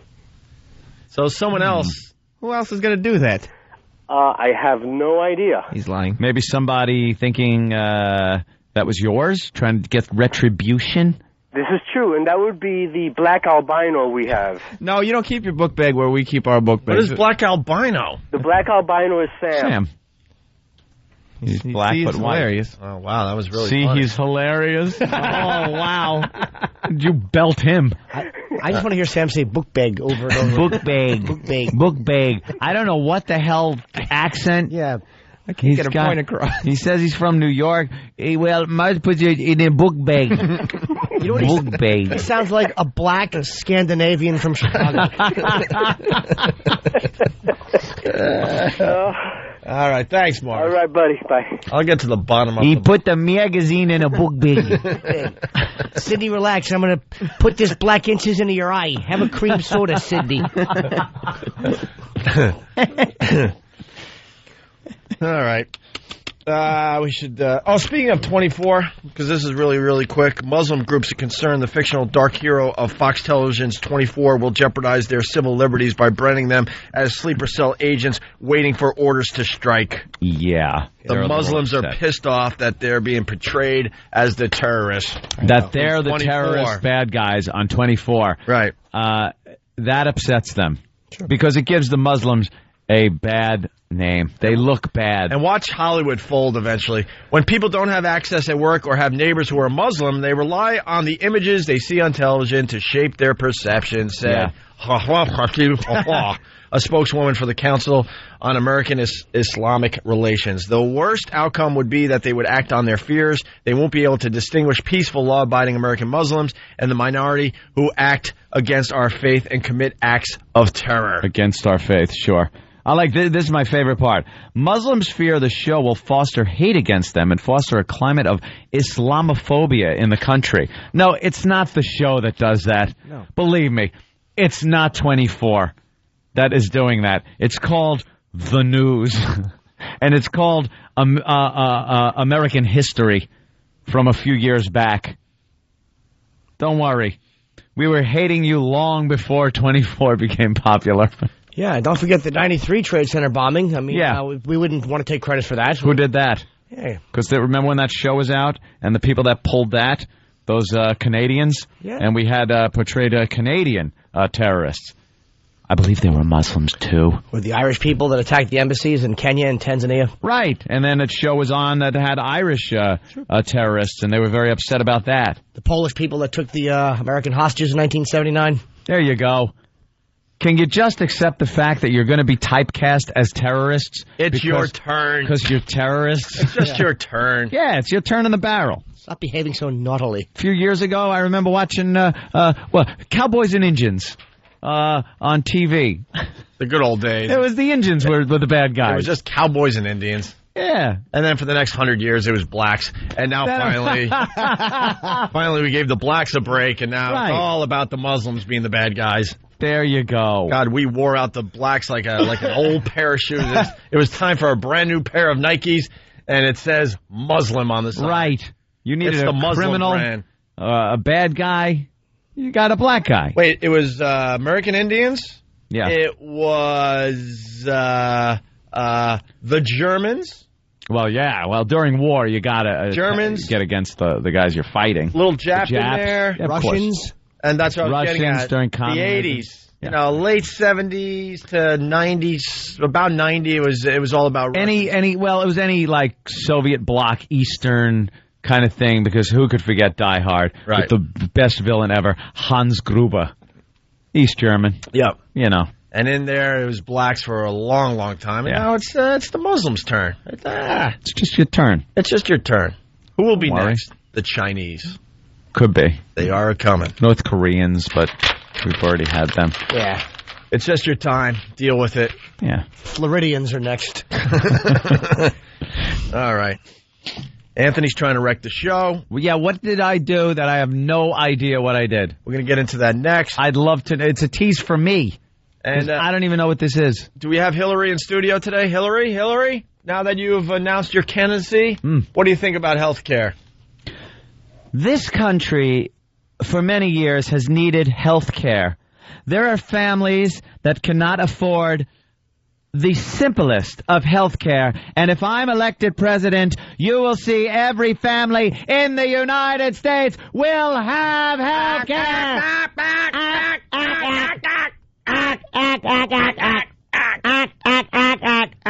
Like a freaking engine starting up. Starts off normal every time, too. And then, president. And speaking like this shows the sincerity I have in every word I am saying, like a robot. Oh, I'd rather have Osimo as president than her. Hey, Hillary. Look at my awful Osimo. Who do you want in the Super Bowl? So it's very easy. Just pick a team. I am rooting for the Bear Colts. I love the Bear Colts. Come on, just pick one. I love the Bears. Yeah? And the Colts. So you want who in the Super Bowl? It's really easy. Okay, I will pick the Colts with the Bears. Let's go, teams. I hope that's not too inside, but here in New York, man, they just asked her, two-faced. Mets or Yankees? Pick one. She couldn't pick a team. Love them or hate them, Rudy Giuliani. Oh, it's Yankees. I hate the Mets. Yeah. Basically, that's what he said. It's always been. But with Hillary, you don't want to piss off any group. Got to keep it kind of keep it in the middle all the time. Yeah. Perish the thought. She can't even take a stand on a goddamn sports team. And she's going to run the country. No. Yes. No. Yes. You saying that she won't be able to make an accurate, an honest Super Bowl prediction? I don't know. Maybe she will pick a team. I will pick the team with the as a coach. Hillary, they both have one. Then God bless those two. That's not accurate. Your impression's not accurate. She's picking the one with... She's a friend of the colored. Jesus, 1950. I'm not a friend of the one that's running against me. All right. And I'm not afraid to call him a... Be fun to watch, like all her fans, like kind of like wanting to clap. Like, what did she just say? Yeah. What? Oh, Jesus! Did I hear that right? So once again, Bears or Colts? Very easy decision. The Chicago Colts. Someone better ask her that. It'll be. Ask her. Watch her guarantee melt. She's not going to pick a team. Although I think she spent some time in Chicago, right? So the smart choice for her would be the Bears, but I don't think she's brave enough to just say it. She may pick Bears, A, because there's more voters in Chicago, and she's been there, or she may pick Colts because she loves horse gag. Great video. All right. Well, what did I do? Yeah, we'll do it next. I got some audio of Anthony, and I've been blaming Jay Moore. But I think you're to blame. I really do. Oh, no. I think you're to blame. I can get out of this. Really? Yeah, it was all we'll listen to the audio semantics. And we'll decide.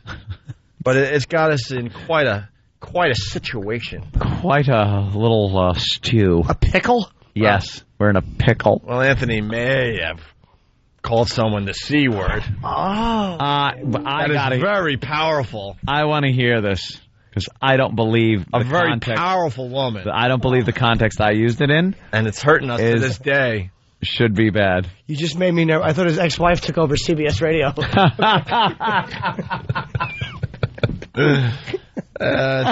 It's the Opie and Anthony show.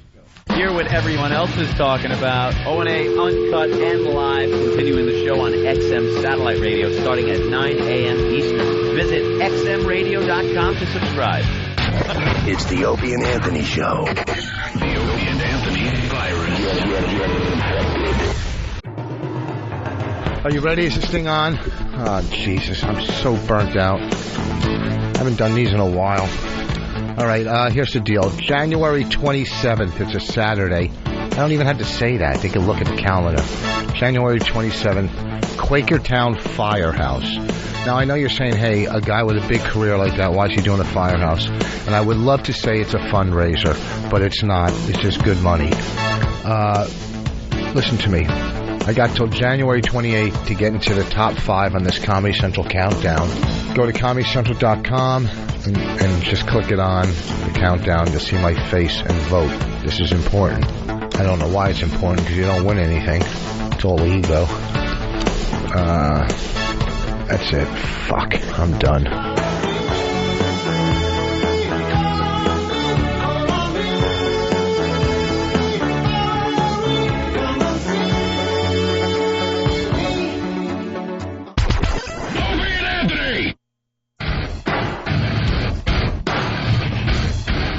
Good morning.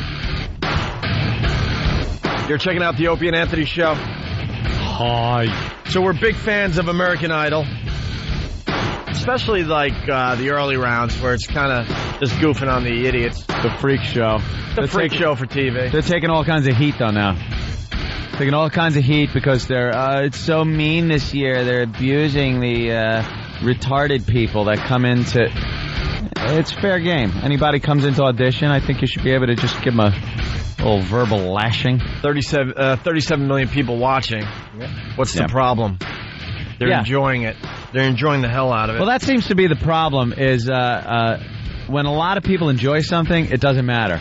If a couple of people don't like it, they could have it taken away or stopped. That's kind of scary, but true. And then Simon called one of the contestants a bush baby. Said he looked like a bush baby. So then we all went home, or, well, you're watching it ready at home, and you're Googling bush baby to see what a bush baby looks like. The hell does a bush baby look like? And then you're laughing even harder, realizing it's quite accurate. Yeah, he did. His observation. There was something wrong with that kid. Well, now Simon is apologizing. Ew, for what?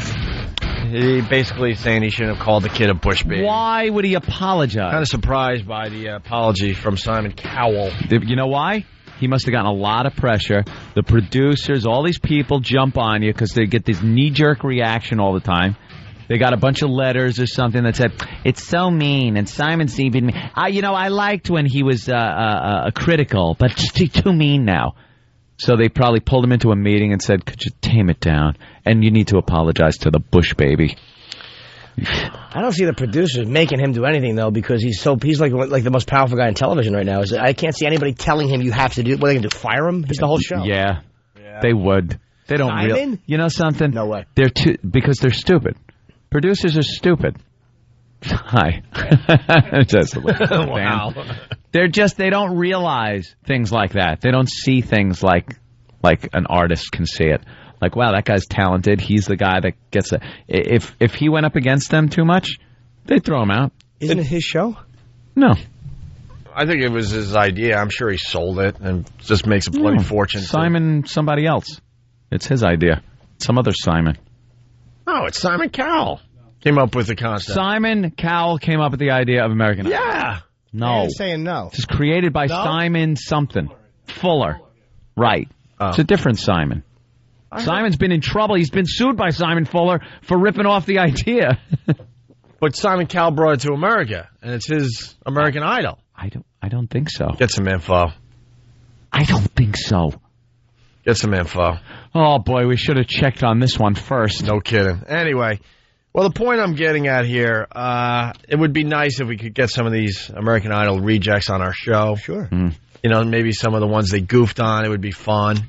Yeah. And then as the show goes on, you know, we get the ones that get voted off. So we set up with Roland's like, hey, Roland, American Idol's back, 37 million viewers first week. Want to get some people from American Idol on the show. How hard could it be? And then that's when Roland said, yeah, do you remember the Taylor Hicks interview? And I remember it went well. I thought it went well. Totally went well. I thought it went well. And then there were allegations of the C word being thrown around. Yeah, and then we all point our finger like, oh, well, it was Jay Moore. He was in the studio that day. Jay Moore. It was Jay Moore that called her the C word, because I guess we were getting a little saucy with our interview. Yeah, it was getting saucy, and it wasn't adhering to that American Idol image. And we had heard that the publicist wasn't happy with the way the interview was going and wanted to stop the interview. So we wanted to continue talking to Taylor, and somehow it got back to the woman. Well, she was listening on the line. Yeah. And I think she might have piped in like, yeah, it's time to go, or we got to cut this off. And then because it was going in an area she wasn't comfortable with. And that's when we thought Jay Moore called her the C word. He did. Getting us in a lot of trouble with the publicist for the American Idol contestant. He did. Well, now I'm hearing things. I'm hearing things about you. Listen to my quote. Interview. I haven't heard this, but I know. I think, or at least I think, I make a sweeping generalization. About women? About women overall. No, about publicists. Yeah? I wasn't being specific as to this woman publicist. I was making a generalization over the course of my history in radio dealing with publicists that most women publicists are this word. Didn't mean all of them was. And I surely wasn't saying this one was. Jay Moore then specifically called her out as being one of those. And where are we at now because of that, Roland? That's my story, and I'm sticking to it. She's reevaluating it right now. Reevaluating? Yeah, because that sounds like there'll be an internal investigation, and we'll get you right back on the air. Well, I call her, go, Happy New Year. She goes, yeah. Yeah. So what are you hearing, though, before that? The word on the street. She's still very upset with it for some reason. You know what? She's not going to forgive it. It's like, come on. What are you going to do? Yeah, well, she is sort of... Well, because then you call up and go, well, the guys want some American Idol contestants on. Yeah. And that's when she reminded you? Yeah, reminded me of... Then I said it wasn't them, it was Jay Moore. I said, Jay Moore, Jay Moore. Jay Moore, Just keep blaming Jay Moore, and Kevin Smith, because he was in studio that day, too. Oh, yeah, that's right. So, like, Jay Moore popped in unexpectedly. I was shocked he was here, and he said that word to you, and I'm shocked. So she's reevaluating her decision not to ever have any American Idols ever on our show again. Okay. All right. Well, here's the audio from that famous interview with Taylor Hicks. You be the judge. Are you guys doing any New York or New Jersey venues? Yeah, of course. You go to AmericanIdol.com and they'll find all the tour dates. And yeah.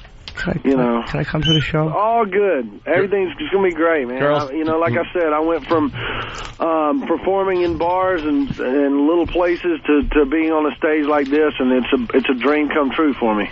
So far, so good. Yeah. Sounds like a fine interview with Look, Taylor Hicks. not a problem. The winner of American Idol. Not even a problem. All right. We're talking, Jimmy wants to go to the show. He's talking about how he went from little bands up until big arenas. Where's the problem? And that was the end of the interview. So we should get the American Idol contestant. Yeah. Right? That proves right there Right? everything went fine. All right. Send her that tape. All right, there might be a little more. Let's just hear the goodbye. We had a nice goodbye with him. All right, yeah. This should be just a goodbye at this point. A lot like Jimmy. What kind of album are you going to do? Like a soul album, obviously? Yeah, soul, man. Soul album. My own album, my stamp of approval, It's me that's gotten me here, and I'm not changing. Hey, I got a note. I'll read it word for word. Publicist called. He has to move on now. Damn it. Oh, boy. All right. Opie. All right, Opie's delivery of that note message started the ball rolling. Perhaps it was a small snowball, but you pushed it down the hill with your has to go now. Well, there's nothing that annoys us more on this show than a stupid publicist getting in the way of an interview. You're right. Than a wonderful publicist. I mean, a wonderful doing their publicist job. Doing their job. Because I'm sure they're very busy with other interviews. Of That are course. much more important than the Opie and Anthony show. All right, so you give the word. Now, I can't imagine just based on that I just start throwing the C word around. Are you trying to call me an instigator? You are an instigator. Yeah? But I can't, like I said, I can't just see you reading that and then me just blurting out that word. All right, let's see how it developed from there. So we were having a good interview. It was his time to go. Somebody, probably Roland or Than, handed me that note, and I read it. Now. Damn it. I guess they're not happy with how we're interviewing. It's satellite radio, though, so She that's sounds why. like a real Publicist. All right, that was Jay Moore. I'm vindicated. Yeah, there's a minute left in this. Oh, damn it. I heard myself just say publicist too, and I doubt it's going to be are doing the best they can. Oh no. Yeah, let's share the guilt. So Jay chimed in so far and directly used the word on her. So far, I instigated, and Jay went right for the jump. And I'm completely innocent so far. Jay didn't even give it a chance to maybe diffuse itself. No, he jumped right in. God, there wasn't even a pause. He targeted her and fired. Read it word for word. Publicist called. He has to move on now. Damn it. I guess they're not happy with how we're interviewing. It's satellite radio, though, so She that's sounds why. like a real Publicists always do that. Well, publicists are usually. Don't you agree? All right, look. Hey! That is not anything. It is not an implication of her as being a whatever. Right. I said publicists are usually, which in my experiences, this is what I found. I didn't call her it. I am not taking blame.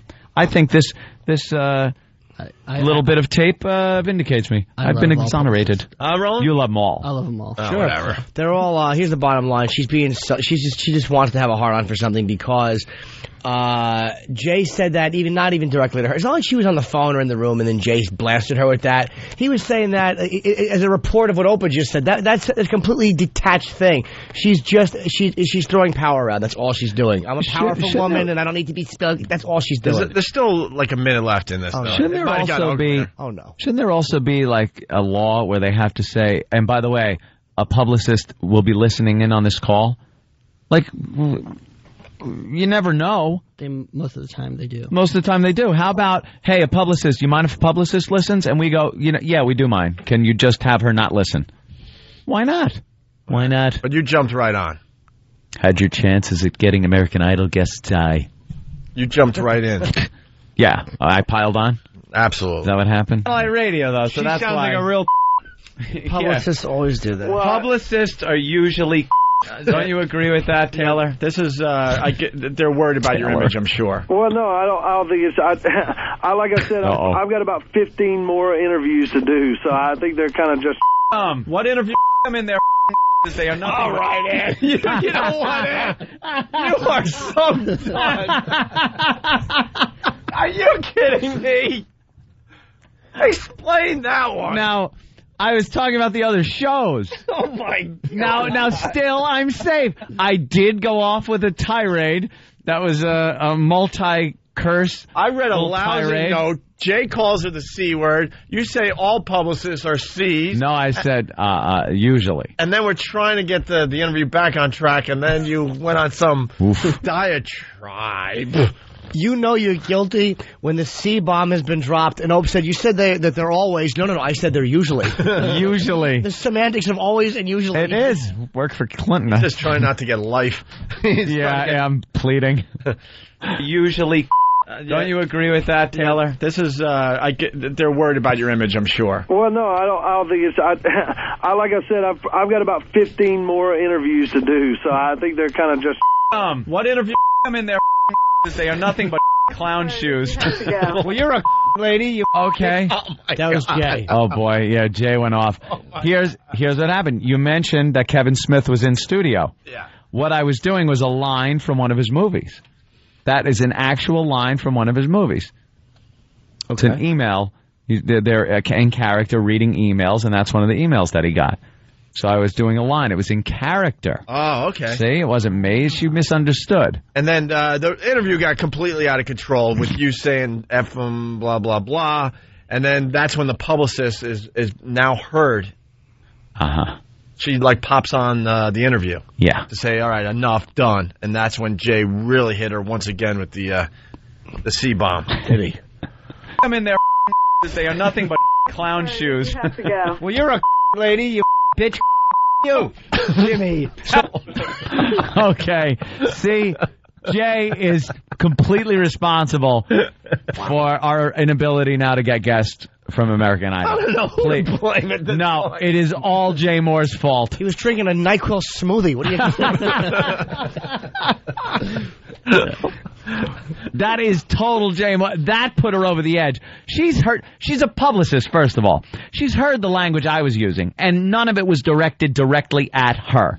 Even the other thing, I said, for the most part, publicists are black. I didn't say her. What about the whole... Jay, the diatribe? Yeah. That was based on other shows. I said, not to her. I said, the other shows can do that.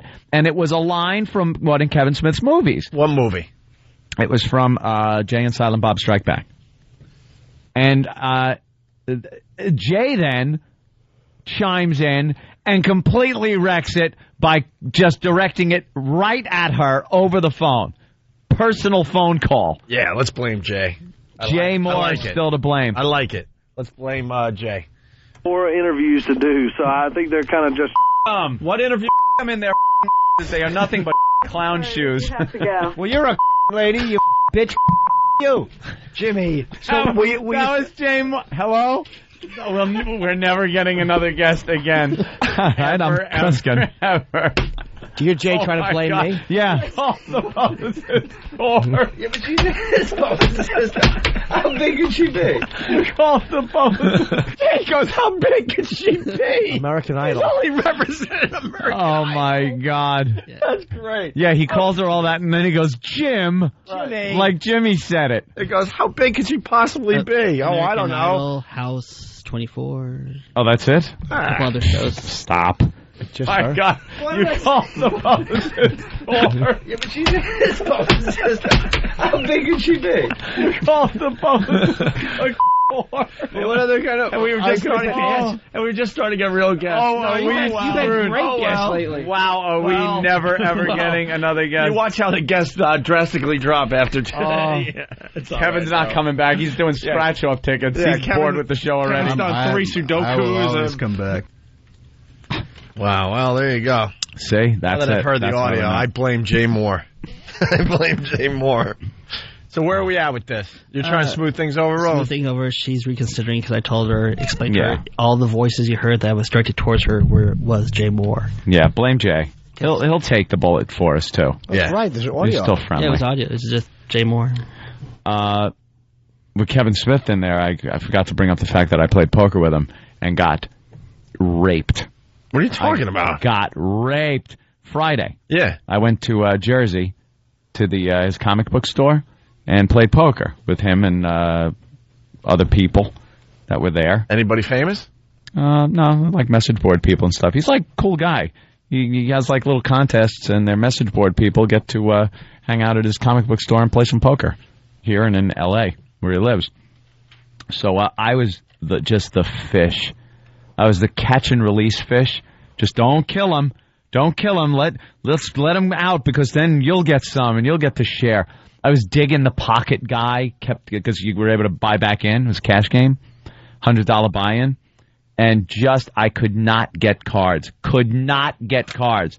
And everyone else is getting, pretty good hands. I try to push him out, and you get like kind of crappy cards. I bet big, trying to push someone out, but they'd always have hands. I'm losing with and I finally get like pocket queens. I'm like, okay, now I'm playing them. I got queens. And the board is showing nothing. It's showing a 4, a 7, and an 8, something like that. Just garbage. And I push all in, because I got to make some money back. And Kevin's got pocket 4s, and there's a 4 on the board, so he's got his trip 4s against my pocket queens. And that was how it went all night long. I dropped $500. Oof. I asked Kevin, I demanded a production credit on his next movie. I've dropped so much money in that stupid store. Yeah, but you had trip 4s. He had trip 4s. You had what about the river card? See, here goes Jimmy now, who knows nothing about what about Texas the river card? Hold'em. And the river card didn't help me. Exactly. If it was a queen, I would have won. Yeah. Hold him. He just knows. Big Kev was at the game? Yeah, Big Kev was at the game. He also didn't do very well.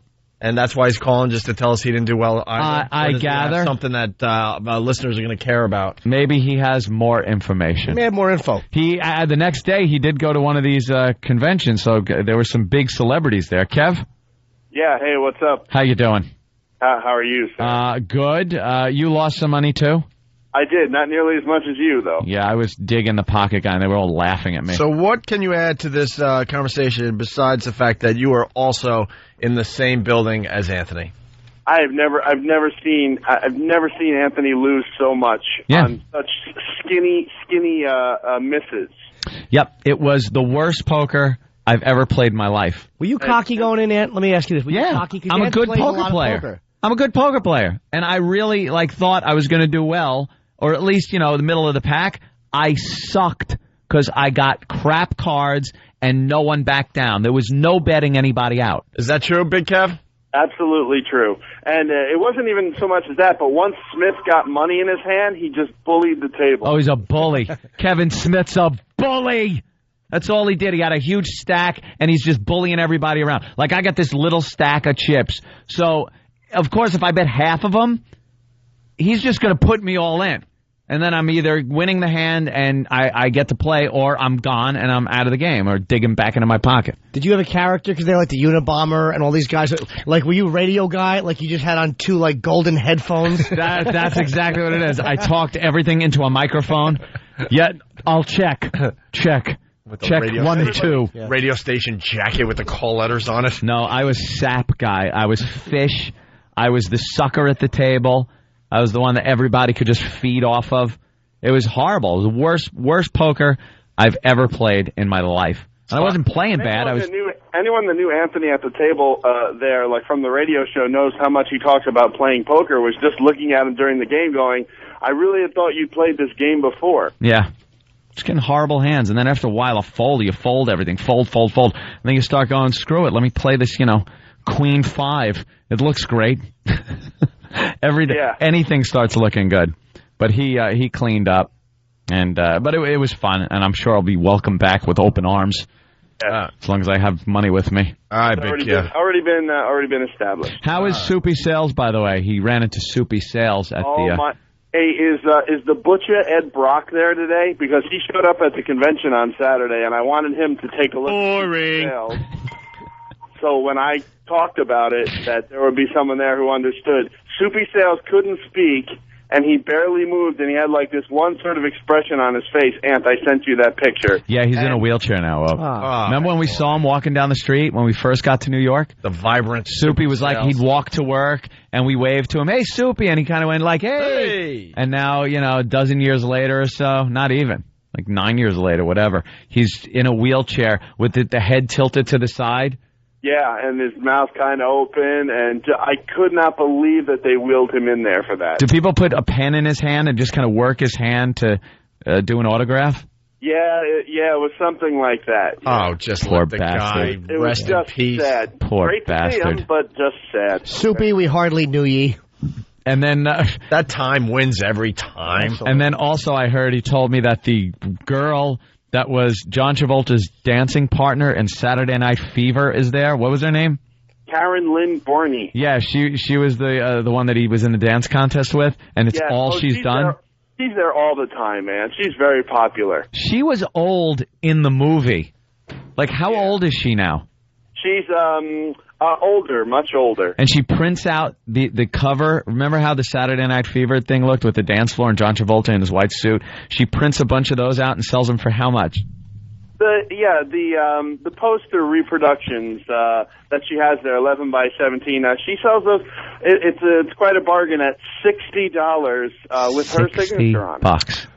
For a poster? For a poster. Not even the real poster? No. It's like a printout. A printout of the real poster. She prints them out at home. 11 by 17. Hey, but if you like that thing, you're into that sort of thing, you might pay $50, $60. I'd rather throw myself off the Verrazano Bridge because Tony didn't call me.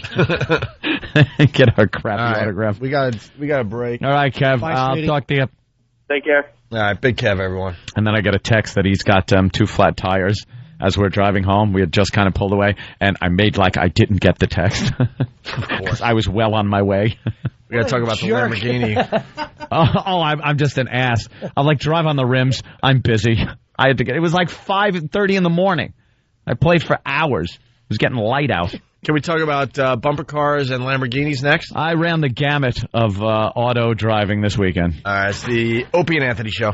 It's the Opie and Anthony Show. The Opie and Anthony virus. Oh, we're running out of show here. It's the Opie and Anthony Show. Getting ready to play What Did You Learn on the Opie and Anthony Show today. Our phone number, 1-866-313-FREE. Before we get into that, though. Yeah. Anthony was tooling around in a Lamborghini this weekend? Yup, absolutely. Got a couple of guests. Guys, step up to the mic, man. Mike, Zach. I had a great time over the weekend. Thank you. I got you to thank. Give the plug, man. Classic Car Club? Into the, Mike. ClassicCarClub.com? ClassicCarClub.com. Aw, he's so shy in front of the microphone. No, not at all. He's got all sorts of muscle cars, but when it comes to talking on the radio, he's just shy. He's a doll. Here's the deal. You get into this club. And you hired Mark David Chapman, I see. That is exactly what Wow. I never even realized that. Living that down. Yeah. What? He's not living that down. Yeah. A haircut, I guess. Yeah. You join the club, and you get to drive exotic vehicles that you don't get a chance to drive. So you guys just picked this up. This is a 2006 Lamborghini Gallardo. Yeah. Unbelievable. So you guys had it in the city because they're set up here in Manhattan. And this was the first time it was really taken out on the highway. Yeah, and opened up. I've driven it up and down the driveway. That's Yeah, about it, on the driveway. Up and down the driveway. So- You take it 100 and quadrillion miles an hour down the highway. It's a much better job. So I get it for the test run. I take it down, of course, Ocean Parkway. Down Long there Island, on yep. Long Island. Sure. Nice stretch of straight road, level for the most part. I've gotten my Grand Cherokee up to 85 miles an hour on 85 on that road. Well, if you go to whackbag.com and look for the thread, I believe I called it "Come with me on another calm Sunday drive." It's me doing 135 miles an hour down Ocean Parkway, and it didn't even put a dent in it. I mean, I could have gone a lot faster. Why'd you stop at 135, though? Because there was a couple other cars on the road. I passed them like they were parked. You were being cautious. And then, you know what got me? It's cement slab road. And you know when you drive, you hear dun-dun, dun-dun, dun-dun, for the most part? Right. As I accelerated, it was like dun-dun, dun-dun, dun-dun, dun-dun, dun-dun. And then all I heard was like this light. And I looked down for a split second at the speedometer, and I was doing 135. And there's something about that speed that makes me go, you know something? Back off. I couldn't bring it up. Someone else I know brought it up to 150 on that road.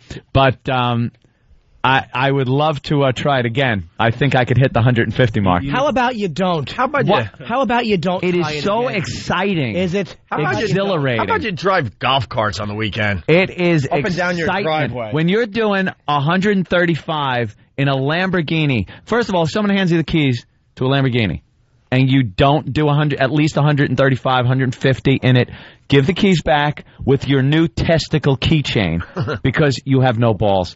You got to. You're obligated as a man to drive fast in that car. How about this? Okay. You don't. How about you hop in your I can't. Escalade and you do 65 and you drive 10 o'clock, 2 o'clock and you buckle up selfish? I have no. a mortgage to pay. After the Opie and Jimmy show after that. Yeah. Hey. After the Lamborghini, the Escalade was like driving on the mast of a tall ship. It was so high up. This thing nice, low to the ground. And you guys got like everything. Name some of the cars you guys got down there. We have everything from that. We have a Ford GT, which, by the way, I've had up to 180 miles an hour. So should pick it up a little bit. We just bought a new Di Tomaso Pantera. It's kind of cool. Pantera. We have 911 turbos. We have Shelby Cobra. Yep. Did he return the Lamborghini in good shape, by the Lexus? No, every once in a while, he's a celebrity, so he sent his friend to drop it off. Ew. Yeah, my friend dropped it off. Remember the time we had the Lexus? The Lexus. But I mean, they gave it to me in the middle of winter. I couldn't even go up a little one degree incline. My wheels were going. They gave us each a Lexus for a month. Well, in Anthony's case, I didn't give it back. It was 4 or 5 months before they finally came in. They actually had to repo a car that they gave me to use. For free. I wouldn't give it back. I kept going, tomorrow. Tomorrow. But this thing, I could definitely... sensible compared to it.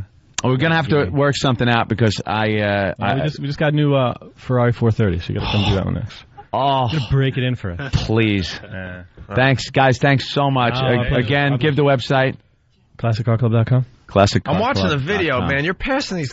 Wow. Dude, it's like they're standing completely still. You got bigger balls than me. It's ridiculous. There's no way. You know what it is? It's a straight stretch of road. A lot of sand, though, man. You got to watch out for that. I'm not. Sand on the west side. You know something, though? A lot of sand. It had been windy enough where it blew it. The road was very clear. And that road has traffic. That road has deer that jump across every once in a while. Weren't you thinking that maybe something would just pop out of the bushes as you're trying? The thought gets into your to head do 150? like this. Obviously something bad could happen. But the excitement of driving a Lamborghini, brand new Lamborghini. This is right out of the box, and then doing that on a straight stretch of road like that. It's fantastic. I didn't smell. I had a new car smell. New car, hand-stitched leather. I mean, the car was immaculate. This is a V10. I couldn't even be a passenger in a car going fast. My passenger was videotaping it, and he's just laughing and trying to videotape I think it's funny that you and your passenger decided to go to the beach. You know what? It really is the only place. I was able to get it up to 110 on the Meadowbrook. But there are too many cars there. Yeah, it's like I got behind a Crown Victoria that wasn't a cop in the left lane. And if anything, this bright yellow Lamborghini behind you, please, could you just get out of the way? I don't want to do 45. Or else when you drive by, they all stare at you and they drive everyone stares at you. You know, they drive into you. Like in your car. They do that in your car. Yeah, they come into you and drive. Or better, they look at you and drive in the car in front of them. We've had that happen. Yeah, that's another one. All the time. We cause a lot of accidents. Could you People just watch get you and then out they of the boom, way? they hit the car in front Get out of the way. Everyone looks, too. Everybody looks at this car. It's one of those cars that doesn't matter. You're going to look at it. Yeah, you picked the right road, too, as far as Long Island goes. That's the only place to really, where you could unless you go way out east. But down there's good. You go westbound or eastbound first, and then you scope it out.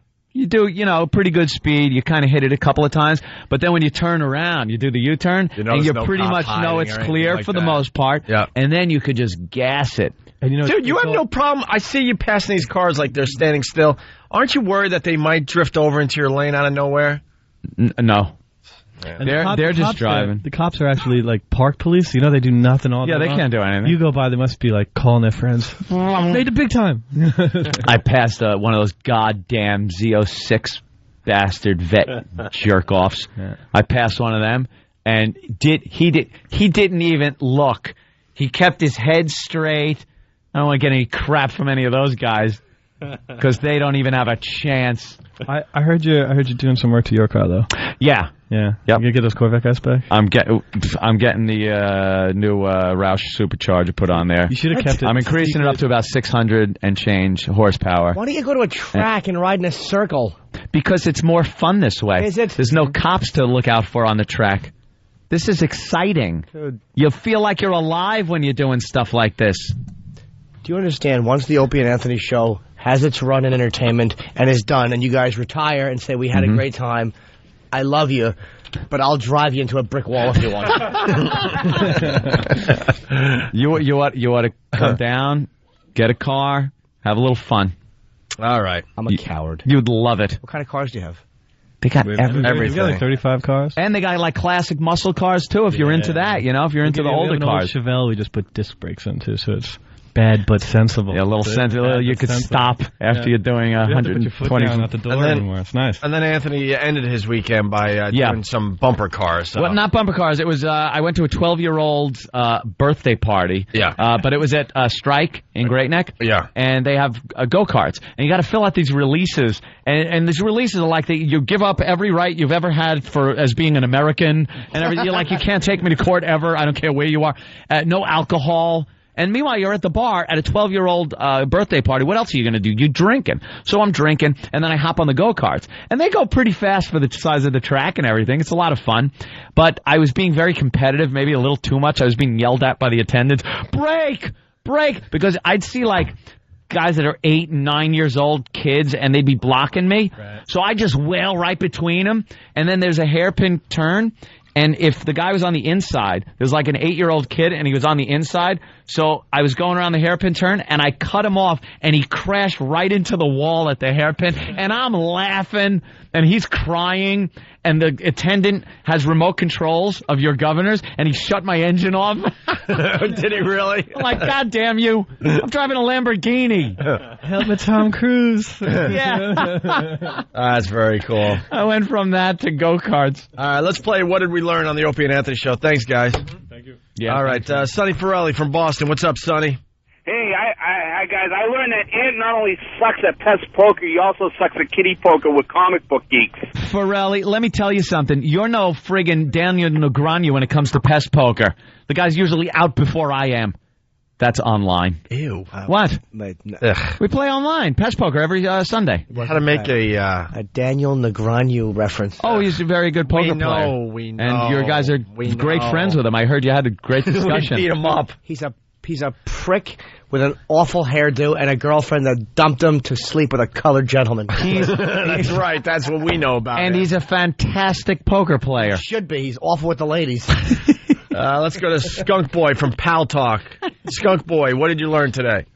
I learned that if you start your shift at 6 o'clock and you don't have your first break until 8:30, you learn nothing. You lose. Good day, sir. So you didn't even hear the show today? I heard the opening music, and then I came back during the Respect for MLK bit that was on XM. All right. I'm sorry about that. All right, let's... terrible. I'm sorry. Let's go to Taylor in Texas. Taylor, what's up? Hey, man. Hey, the thing I learned is that, you can have a nice car, but the thing is that, and I don't know if you agree with this, when you have a nice car, like a Lamborghini, most guys check you out. Then even more guys. Yeah, it's all the guys looking. Yep, you're right. Yeah. That's what you learned? Yeah. Yeah. Yeah. All right. Wow. Thanks, Taylor. So you learned that Anthony's a homosexual magnet in that vehicle. Hey, there you go. With calls like that, we'll be #1 in no time. They love me. Well, we've run out of time, unfortunately. There's lots of other what did we learn, but we're not going to get to them. All right. The music started. Yeah, that dumb music out of nowhere just starts up like that. Don't you hit that button that makes... No? Hey, guys, thanks for checking us out. We greatly appreciate it. Oh, yeah. We got a lot done today, huh? Absolutely. And join us over at XM. And don't forget, go Bears. Bet everything on the Colts. Go Bears. It's the Opie and Anthony Show. See you tomorrow.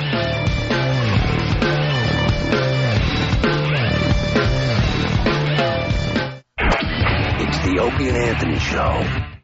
Opie and Anthony, XM 202.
They are the most vile, despicable human beings in the country. Creeps, ankle-biters. Obviously, the strength is their ability to turn mistruth into something people would believe. Wow, how long is this guy going to continue to babble and say nothing? All day long! Shut up! All right, here we go.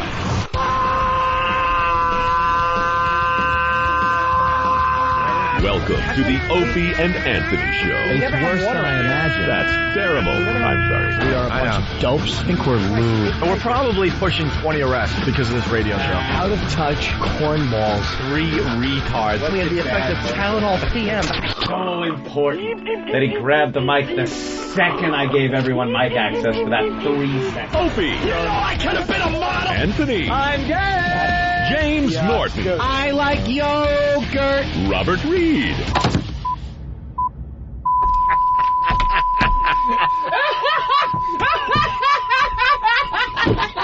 But enough of this palaver. Let's get the show on the road. You know, I was just listening to the show opener. I got a confession to make. What, sweetie? I never could have been a model. I got to be honest with everybody today. Aw, that's sad. We are on the same page today about the bit you mentioned earlier, which I was thinking of, and I was giggling yesterday. About what? That stupid line. It's so obnoxious. I know. It was such an You know, I could have been a model. Could have been a It model. was just such defiance. What the fuck does that mean anyway? Like a model's life is much better than this horse shit. But just do you fuckers realize how lucky you got by getting me? Because Oh my God, that's Calvin right. Klein was calling. do you realize what I gave up for this? Do you know I God, could have that been is a funny. model? Just screaming it at someone. It's out of context or whatever. Of course it is. Yeah, you know. How could that ever be good in what context? There's no context that works in. I yelling, I could have been a model. Unless you're playing the subconscious of a burn victim talking to God. Right.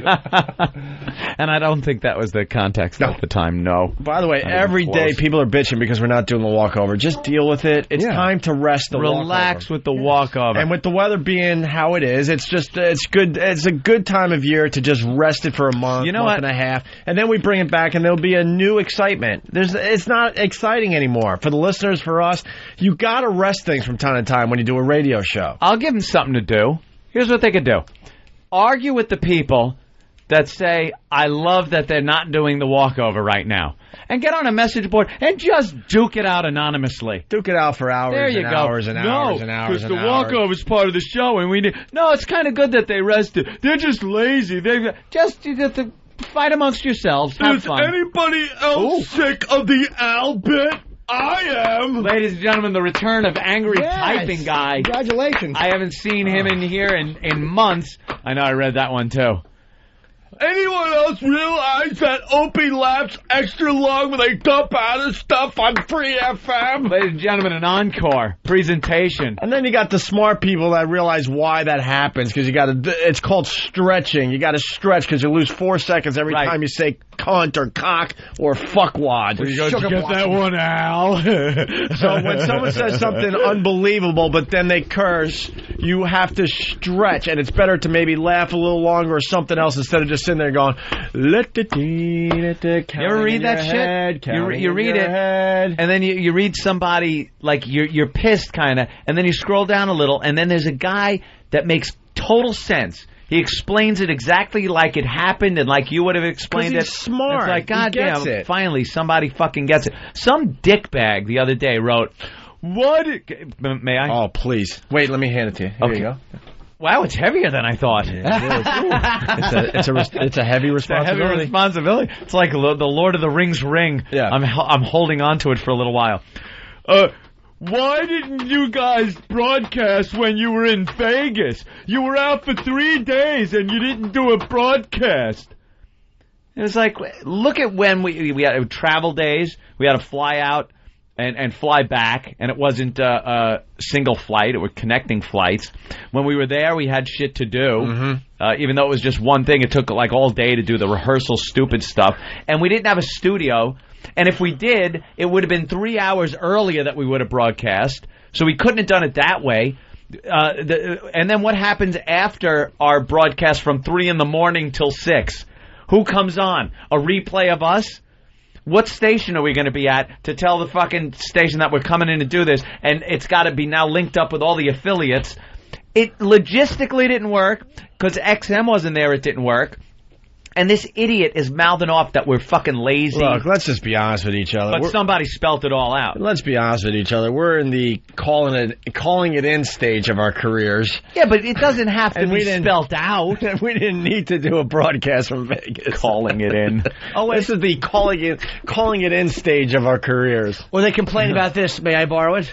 Hand it over to Jimmy. Yeah. There you go.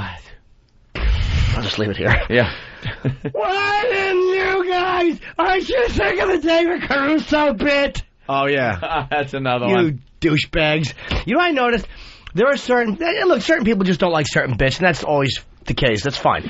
But it's like when you hear people, there are certain people that like they're kind of like the left out fans that kind of feel like it's just not the same guys. Yeah. And like things that become running jokes now, they like things that were running jokes 5 years ago, but like now, just on principle, anything that's a silly running joke now is wrong. Stinks. See, and it's But like 5 years from now, it would be brilliant, great stuff that they remember fondly. I just Even though at this point in our careers we're very lazy broadcasters, we still give the listeners more material on a weekly basis than any other radio show out there. Of course. Any other radio show out there. And here's the reality, and that's another thing. Are you sick and tired of Opie saying reality every time he has to make a point about something?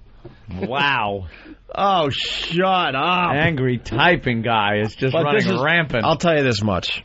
We could do the CSI bit, even on XM, where the fans are more dedicated and listen longer. They listen longer on... Linger longer. They linger longer over here. We could do the CSI bit right now, and there's a ton of people that would call themselves, by the way, faithful listeners of this show, that would hear it for the first fucking time. Never have heard it before.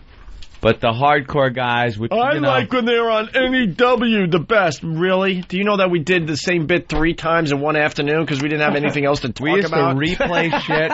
You dopes. We would replay shit Anthony 3 times in a day. Anthony would do some classic 3-minute Reagan bit where, like, make him believe it was just the greatest thing ever, and we would play it 3 different times. We'd have excuses why we had to play it 3 different times in one show. Play songs sometimes. Remember sometimes we'd just, look, we're going to throw a song on. Right. Then we just walk out and play foosball. Yeah, because we had nothing. We're like, the other day I heard this song on the radio. It brought me back to, like, roller skating there in Northport. I want to play this song today. And it was Green Grass and High Tides Forever, the live version. Live version. It's a 20-minute song. Right. And there were some amazingly funny, great, brilliant breaks. But it's like, we ought to play at least one day on XM. Play a fucking, find a particularly, had nothing to go to. Where we were break. just doing nothing. Just Drek and filler. We were there for 3 years. NEW? Yeah. Was it 3 years? A little over. If you take all that best of that people have been listening to for years and years, do you think it would equal 3 years worth of on-air time? No. Nowhere near. There are classic bits that are funny to listen to today, you know? I laugh when I listen to it and go, oh, Christ, man, that was some funny shit. But we've in the 2+ years we've been at XM, we've given them so much more material than our 3 years at NEW. Most time at NEW was exactly like the last 10 minutes of this show. Worthless, useless babbling. Oh, yeah, someone else was bitching because I burp. That just shows that he has nothing to add to the conversation, but he wants to be heard, so he burps. Oh, go die. Was that the tack he was taking on that one? We don't like pal talk. And then people like... We don't like message boards. We don't like this message board. We don't like pal talk. We don't like when they talk about... Enough. And by the way, because there's another discussion about another Opie MySpace account. Is this the subtle Opie MySpace account? No, it's not. Why would Opie get into MySpace now? I'm not a Hey, Opie, there's a pyramid scheme I'd like to invite you in on. Oh, here it is. Could this be Opie's low profile, in quotations, MySpace account? Well, here you go. From the horse's mouth, it's not me. I mean, it's him, dude. We'll be shutting down another MySpace account, fake Opie MySpace account. And then, another one I read, but, you know, it was from a Stern fan, so I'm going to take it for whatever it's worth, but he was like, my opinion of the Opie and Anthony show. Like he was getting an honest opinion. Wow. And he goes, I don't see what the point is. I listened. All I heard was some fat guy in a rabbit suit eating marshmallows and them talking about CSI. They suck. And it was like, that. And I'm reading this, scratching my head, just going, this fucking idiot punches in for like 15 minutes. And he's going to get every joke. You could take any show out of context, the most popular fucking TV, radio, a movie, and just chop 10, 15 minutes out of it and go, this sucks. Unless you know the storyline. Look, I don't want everyone kissing our asses, trust me, but I say it from time to time. Sometimes we have to lash As far as these message boards, you got to eat your own, and it would be nice to see like the intelligent people step up a little bit and explain some of these obvious things that do happen on our show and the reason why they do happen. I'll defend them. They do. They really do. I see it from time to time. It is the minority of people that are real dickbags. Then eat them and spit them out on the fucking highway. I think, by the way, the best part of that, what you just said, is that someone called Eric fat guy in a bunny suit. In a rabbit suit. That just makes me happy. Yeah. By the way, fat guy in a rabbit suit. Amen. By the way, I'm going to prove my point. Josh from D.C. Hey, boys. Josh, now, if you're bullshitting, tell me right off the bat. I am certainly not bullshitting you. You swear to God, right? I swear to God. Well, that's good enough for me. I have been a faithful listener of the Opie and Anthony show since the free trial days back on XM a couple of years ago. All right, let's get some info. How many hours a week would you say you listen to the Opie and Anthony show? At least 12. At least 2 or 3 hours a day. That's a newbie, really. That's like a casual listener, but okay, 12 hours. You guys are usually on the work. All right, and say what you're going to say, because I know this. I know this is true like the back of my hand. And then when people, that's another thing people complain about. And then Ope has to tell us how long you've been doing. All right. So I've been doing radio a long time, you fucking assholes. Well, fuck those people. Jesus Christ, it's called a reference point. I know this because I've been doing it this long. Okay? All right. No bullshit. Yeah. I've been listening since the free trial days on XM. And then, and I have not heard the David Caruso bit. No bullshit. Not heard it at all. See? And I know this is true. I know this is true. I know we could do it right now, but we're not. Don't worry. But we could do it right now, and a bunch of people would call up and go, wow, that's pretty funny, or that's a good observation. I never heard that before. I'll be on the road for the next hour, so just do it in the next hour, and I'll be happy. Thanks, sir. I want to be heard by other people, but I want to use a sig pic. I want people to hear me. I want to be respected in the community. I'm going to pick a sig pic. I'm going to pick a sig pic. Why don't you just use your real face? No! My boss might see me. I'm going to get a funny sig pic. I do respect the guys that do have their faces. So of course. And we're very interactive with the fans. So, you see them out and about, and you know some of the shit they've said about you on the message boards. Coke Logic. I respect that. Coke Logic, who physically is a disaster, comes up to me in Chicago. Is he from the Chicago area? Yes, he is. And stupid me, when I see all these guys in Whackbag, I assume they're all from Long Island. All New Yorkers, of course. But also, like Coke Logic, I even know that name. Comes up to me and he goes, hey, man, we're talking. He goes, I'm Coke Logic from Whackbag. And I'm like, oh, shit. And it was like, I might not have remembered if he used his face anyway. What was his physical problem? The same as every other male listener. I mean, like, the head is normal, and then he just glaciers into a larger boy. But, he did some really, really funny stuff, cartoon-wise. And so we talked for a while. It was, like, cool meeting him. It was like, that's a guy who I like. Yeah, you feel like you're meeting a celebrity. And there was another one, too. I'm sorry I'm forgetting the name, but a lot of them show up and introduce themselves by their message board names. It's never the negative ones, though. Like, never the ones that are dicks. Yeah. Like, Yeah. Here it is. The Al Dukes impression. Can this thing be put to bed or what? Holy fuck. The boys are beating this fucking thing into the ground. I now can no longer take it. You hear me, WBL? Please, no more. Come on, Al. And tell Opie, too. Opie. Let me tell you something. That's Al D from Whackbag. Yeah. and WBL is Anthony's screen name, obviously. Wiffle Bat Lube. But sometimes we do stuff just to make ourselves laugh, and hopefully you laugh with us, fine. That Al bit I could do every day. I think that's hilarious. I just wrote, okay, will do. Thanks for the advice. Anything else? I'll send you a consulting check right away. Right. I didn't give him the usual fuck dick, shit ass, cunt bag, mother, cunt fuck dick. Because I get criticized for that, too. Oh, just because he curses, now everybody's got to get behind him. The brave message board people. All right. Most of them are great. I know. Most of them are really cool. Even ones that like bust balls or bitch about bits. You know, me and you are on the same page today.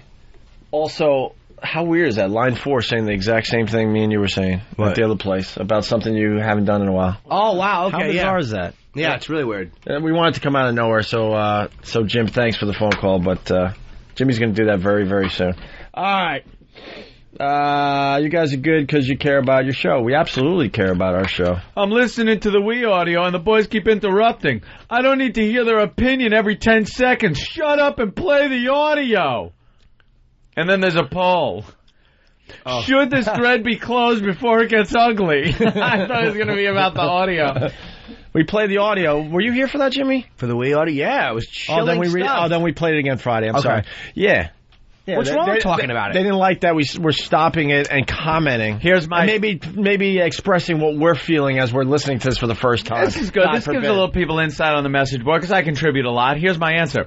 Let me get this right. You want us to just play clips and sit there and listen to them and not say anything. Isn't that called being a listener? See, we put on the show. If we don't say stuff about the stuff we're playing, we'll get fired. How can I put this... Oh, see, because it's like our jobs to comment on clips or news stories or phone calls or just life. How can I put this so you'll understand? You see, we're the hosts of the show you listen to. I'm Anthony from the Opie and Anthony Show. You getting any of this? We have to do certain things that listeners don't have to do. You can if you want, but you'll look retarded doing it in your car. They don't understand. We have to talk about the stuff. Fast Freddy from... Or then we're just sitting here listening. Fast Freddy from Jamaica Station. Everything you've said is correct, but what about the motherfucking Black Baby audio? Hey, now you're reminding me. I said you got to remind me first thing in the morning. Now the guy's got a point. Got a good point. No one reminded me first thing this morning. Oh, yeah, this thread. Wow, Opie has officially gotten on my last nerve. Ew. Who the fuck wrote last nerve? What fat girl wrote that? He's on my last nerve. Good, I hope so. Why does he feel the fucking need... I just did what this guy's writing about. Oops.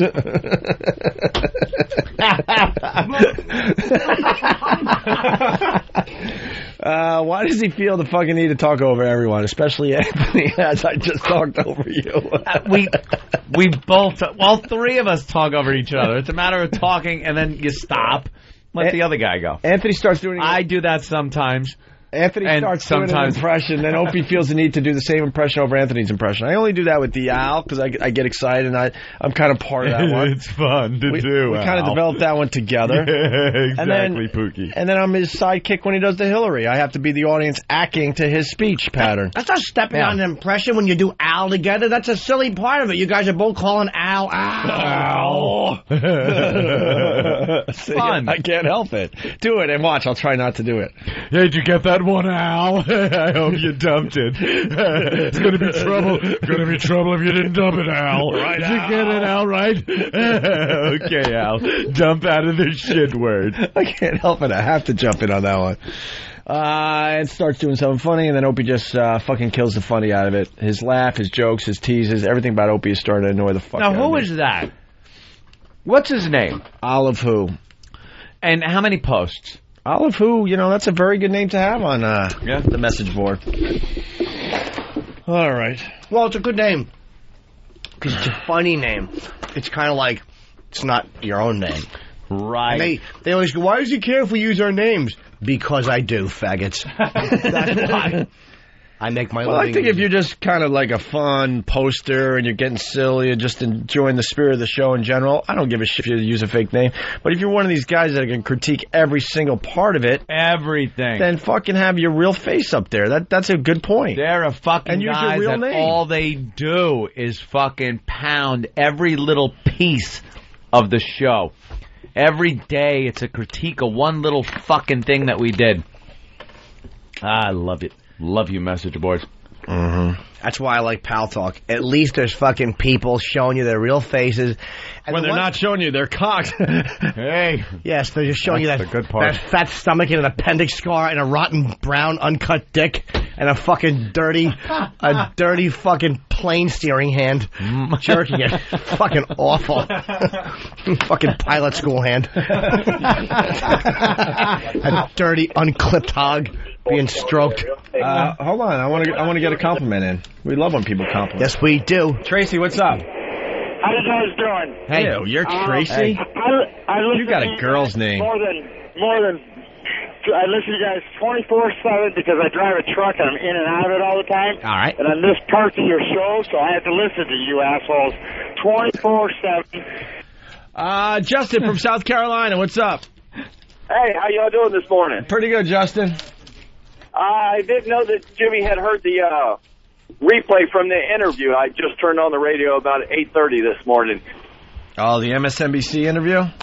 Yes. What did he think about the Funkus? Is it okay we play it one more time? Is that okay with everybody? Hey, I don't even know Opie if I and have it Anthony, here. You do whatever you want to. You guys put on a great show. Thanks. What do you like about the show, Justin? Well, Doesn't anybody know that? God, how far it's coming at you. New thread, but the topic's closed. Are you anybody else sick of them bitching about people bitching? And they closed the thread. Why is Whackbag all weird colors? Why do they do that sometimes? They're in like battle mode. They're in too much traffic mode, so that it doesn't load pictures and people can still communicate. They're in battle mode. Why? It's very talking about it, so it's getting pounded right now. It's very important to keep it open at all times. Okay, fair enough. Because we're solving the world. Very important broadcast problems. MSNBC interview. Yes, Jimmy. What have you heard about this thing so far? I heard. I forgot about it until I was away, and somebody mentioned it, and I heard part of it. I did not hear all of it, and what I heard, I really you know how I actually heard of it. Somebody sent me either an instant message or an email. Not important, and I had quite a laugh out of it. Yes, Jimmy called me, said it was funny. I felt thrilled. Yeah, I love the fact. You didn't call me though, and I did talk to you. Yeah, but not after you heard the phone call. No, it wasn't right after. No, it wasn't right after. Oh, right. And I didn't hear the whole thing. I heard part of it. I heard a clip of it. And I guess whatever happened. Only Anthony's funny part is what you heard. No, I actually. No. Let me explain. No. You know, some of these bits need a straight man. You were getting the information out there. It was important.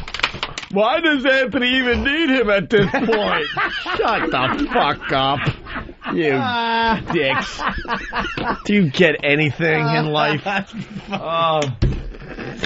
That's why I said that, Jim. It's only worked for a dozen years. Oh, shut the fuck up. It's just mind-boggling. It doesn't even bother me someone shits on the show as much as it does when they try to come off like they're in the know. Yeah. It's like, stop it. You don't know what you're talking about. You're a fat guy who just has some shit job that you're not happy with. Yeah. Complain about that. Critique that. Yeah, just squish some of these people for me, please. Everybody. When they go, no one is finding this funny anymore. Well, really representative of everybody? Well, that was the Rich and Bonnie show, so maybe you need a better example. Was it bad? Oof. Oh, no. Oh, no. What happened with the Rich and Bonnie show? Well, let's just put it this way. It was so bad that Rich actually had to say, look, those guys have been doing it for 10 years. We've been doing it for 10 minutes. Oh, no, he didn't say that. Do we have any audio of that? Can you guys find the clip where he goes, look, he couldn't take the complaints anymore, so he goes, look, here's the deal. Opie and Anthony have been doing this for 10 years. We've been at it for 10 minutes. Oh, great. Oh, is that fantastic? Oh, fuck. That is the worst thing you could do is melt down, man. Because then they just smell blood. That's what made me laugh. They smell blood and fucking go. He felt like he was backed into a corner. MSNBC, yeah, so the we hold your we for a we. By the way, this is breaking news, very exciting for everybody in the radio world. Howard Stern will be on David Letterman discussing the hold your we for a we thing. Wow. You're kidding, right? No. But he was just on Letterman. We should put the list of all the people we said no to. They went right at us, and we're like, no. And we did the MSNBC thing as a joke. Obviously. Didn't take it seriously. I don't understand what there is to discuss about it. He's desperate. He's even hinting he might get married. Just to anything to get his stupid name in the paper at this point.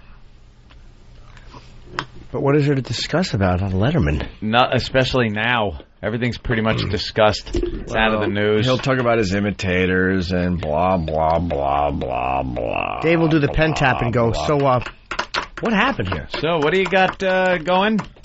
Well, Dave, I have the show, which is just phenomenally successful. My nose is growing, what? All right. MSNBC. So we fired some people down at Sirius because of financial problems, and I got $85 million. What a bonus. What a dick. Really? Yeah. It's firing people. They had some firings down there. From his, Howard 100 News or whatever? Right after he got Penny Crone, who's a legendary New York broadcaster, she went to work for him, and he can't afford to pay her, so he fired her. You're kidding, right? Right after Pretty much he got on the an same $85 day million bonus. It hit the paper that he got an $85 million bonus.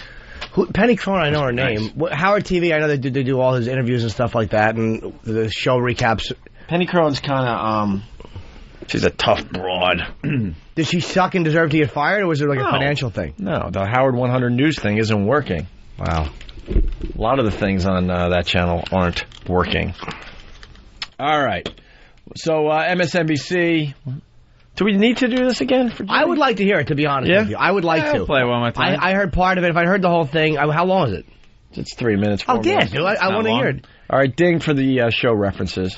So we decided we're not going to take this interview seriously at all, although I try to get some, stock answers. Yeah, but if you don't actually give real answers, they're just going to disconnect you. It's like if you're that's clowning off, it's not going to work. Yeah, we knew that going into it. I said, look, I'll just give stock answers, stuff that any stupid DJ would say, and then Ant would have fun with all the references. And the very, very important case that happened back in 1983. Yes, we all remember it. The Sacramento County Sheriff's Department has opened a criminal investigation into the death of a California woman who drank too much water. Jennifer Strange drank as much as 2 gallons of water during a radio show stunt to win a popular gaming system. The sheriff is considering filing charges after hearing part of the radio show broadcast. How much water do you think you can drink before you have to wee? I did like 2 gallons. 2 gallons? Oh, dude. Can't you get water poisoning and, die? Water. Your body is 98% water. Why can't you take in as much water as you want? I don't know. Maybe we should have researched this I don't know. I mean, Maybe you should have researched that more. Shortly after that part of the conversation on January 12th, a nurse called in warning of the dangers of drinking too much water. Not a love. We can pick this apart a little bit. Allison Stewart, after that clip, goes, maybe you should have researched it a little more. Yeah. If that wasn't foretelling. I know. Maybe you should have researched us a little more. Right. And then called us listen to that day's show where we talked about how we were going to do just this. Right. It wasn't exactly the invasion of Normandy kept secret. Right. We were blabbing about it all day. This wasn't Pearl Harbor. This was... Yeah, we pretty much said, we're going to do an interview, but I'm going to try to get in as many show references as possible. And if you were listening to the show, you'd have heard that. We took suggestions from the listeners that day. Yeah. Help us get it all set for later that day. Yeah. Later that morning, whatever. Conversation on January 12th, a nurse called in warning of the dangers of drinking too much water. The radio station has now fired 10 employees, including 3 of the morning show disc jockeys. Opie and Anthony are nationally syndicated radio hosts, also on XM Satellite Radio, 2 of the best known in the business. They're joining us now on the phone. Guys, thank you so much for joining us today. Thanks for having us, Allison. Hey, Opie, so as 2 people who do provocative radio for a living, what did you think when you first heard this story about this woman dying from drinking that much water during this stunt? Well, obviously I feel bad for Jennifer and her family, but I also feel bad for the show because they're just kind of a wacky morning show. They're not really shock jocks or edgy. They were just kind of trying to have a little fun, and it blew up kind of face, honestly. You know what's great about that? I gave the perfect stock answer where she's probably like, this is good great. Start to the interview. Yeah. It's a coup to have these guys because they're good. They're in that shock jock genre. And it's weird. They're not calling them shock jocks. It's like, this is a wacky show. It kind of fell into something a little too deep. And, this is working. I don't feel bad because she introduced us as Opening and something Anthony. With that, Opening and Anthony. Because maybe when people read, it's natural to read very quickly from left to right. We're so used to reading quickly, jump in, Opie, because Anthony. Anthony, Opie. No, would be cool. The obvious. Get a montage of people saying our names wrong from the media, because Jay Leno did it. Oh, yeah, that would be Allison cool. Stewart did it. There's a few more out there. It might be something that's Opie and Anthony. That would be a great way to open the show. Just have a bunch of those people saying our names wrong. That's got to be very funny. 25, 30 of them. Opie and Anthony. Yes. See, I just justified my pay. There you go. With an idea. God forbid. trying to have a little fun, and it blew up. Trying to have fun. That's terrible. I'm sorry. I feel bad. Anthony, what did you think when you first heard this? It was awful. These poor kids of the mother are going to be asked for the rest of their life. How did your parents die? And or your parent die, and they're going to have to come up with this ridiculous story of a radio stunt. So Opie, what? Now she's on. Now she's thinking in her head. All right, Opie gave me a really good answer, whatever, what I needed. Yeah. Went to Anthony. Something is up. She doesn't really know what's up. What? How'd your parents die? Why? Maybe I should go back to my comfort zone. Opie seems to be the one that's helping me out. Now, Opie, give me a good answer. To this next question. Not making much sense. Well, then I have the humana moment coming up. He sounds drunk. A stunt. So, Opie, what at this point in the story, if anything, points to the radio host's responsibility for this woman's death or absolves him from it? That's a good question. It's going to be tough to get out of this one. You really don't sign up to kill a listener when you do a radio show. So I'd say they're pretty screwed. Yeah, I was listening to you guys this morning, and you played a clip from this show, and one of the guys. Now she gets a little cockiness, I noticed. Yeah. Listening. I was listening. Were you? You missed the whole part when we talked about how we were going to do this? I was listening. I'm on the same page as you. You can hear it in her attitude. Well, she signed a release. Yeah. It's one of my favorite parts. Listen. Yeah, I was listening to you guys this morning, and you played a clip from this show, and one of the guys was like, "Hey, she signed a release." She signed a release excuse hold, in your opinion? No, I think legally it might hold, but so they don't get arrested. But I think a civil case will be brought up, and it reminds me of a case years ago, back in '83. A couple of disc jockeys, I think it was Ramon and Francis in the morning. They had a staff member shove marshmallows in his mouth, and he choked wearing a bunny suit. It was awful, tragic. The Nagel families never recovered from that, and I remember they were taken right off the air. So Opie did not what happened to them legally. No, she didn't ask any questions about the Ramon and Francis case. Ramon and Francis show. And the greatest, because she said she was listening that morning. We ended our show with, E-Rock in the bunny suit stuffing marshmallows in his fat face. And she's like, they got fired. Opie, save me, please. And now this is where I let her down, too, because I'm listening to this. I know we've said this, but I'm saying for Jimmy, because he was in Chicago. I'm listening. I'm like, oh, my God, he did not. And then I'm laughing inside, and I'm, kind of covering up the phone. Forgetting her question. And now she's asking me a question. I have no clue, but I picked up on a couple of keywords, and then, my brain slowly got back to giving her something. Listen how long it takes from the time she asked the question till Opie actually spits out something intelligible. It's just a bunch of So, Opie, Opie, do you think this is going to bring any industry-wide changes, or is this just going to be one of these sad stories that sort of fades from the headlines eventually? No, I think the boss is going to, kind of. What? I think the boss is kind of. Shit. I'm amazed that the interview's going on. I'm like, he did not. I'm laughing. I'm assuming end of interview, and now she's still asking questions. I'm like, is this really happening? She's continuing? Reagan gave more coherent answers during the Iran-Contra hearing. Yes, I don't recall. By the way, the answer is almost 10 seconds. Oh, almost you 10 seconds. Stammering. Industry-wide changes, or is this just going to be one of these sad stories that sort of fades from the headlines eventually? No, I think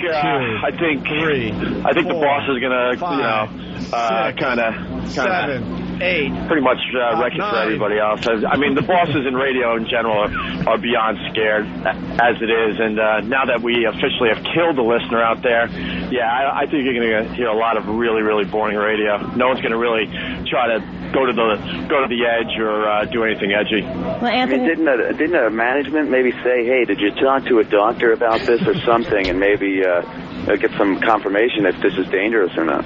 So, Anthony, you're throwing it up the food chain a little bit. That management maybe should get involved and maybe should be held accountable. Yeah, maybe you say, did you talk to your doctor about this or something, Can you wait? Here's the memorable part about that. You fucking do the same non-Anthony accent twice, and she doesn't catch on. Did you talk to your doctor? That's going way back to NEW. That's Psycho Mark doing his commercial read for Stacker 2. He used to go, did you talk to your doctor about Stacker 2? Have we found that commercial? It would have been great to just play that that's a good one. Because he was always Psycho Mark. These guys, dude, these fucking people are crazy. And then he'd read copy, and it would be like, hey, you order Stacker 2. Talk to your doctor about it. Put on his smooth, slick voice. Anthony, you're throwing it up the food chain a little bit. That management maybe should get involved or maybe should be held accountable. Yeah, maybe you say, did you talk to your doctor about this or something, maybe management should have looked into this and seen if it was a little more dangerous than they thought. Opie and Anthony, we really thank you for taking the time to be with us today. Thank you, Allison. Thank you. Allison. Funny. Gotta slip into Allison. That's funny. Allison. And very funny. Then my phone went click, and that was it. I didn't get the guys. You were great. Right. If we have anything else on this, we'd love to give you a call and have you involved. And it was click, click, bap. Maybe because you didn't say one thing that helped. Nothing. Or made sense. Nothing I said made any sense. He started off strong and then just stammered, and you're in 8 different voices. What a disaster. Just talking about things that have nothing to do with their questions. Talking about the Nagel family being upset that their young boy died choking in a bunny suit. The Nagel family's never recovered. Never recovered. How great is that? Mr. Torrance, help us out. I can't find your instant feedback. Who else hates when Opie all of a sudden says, oh, it updated? Oh, it did. Wow, isn't that funny? Because then it updated. You couldn't find it. Yeah, I can't find it. But supposedly another Fox show over the weekend was making fun of us. Does anyone have anything on that? Oh, yeah?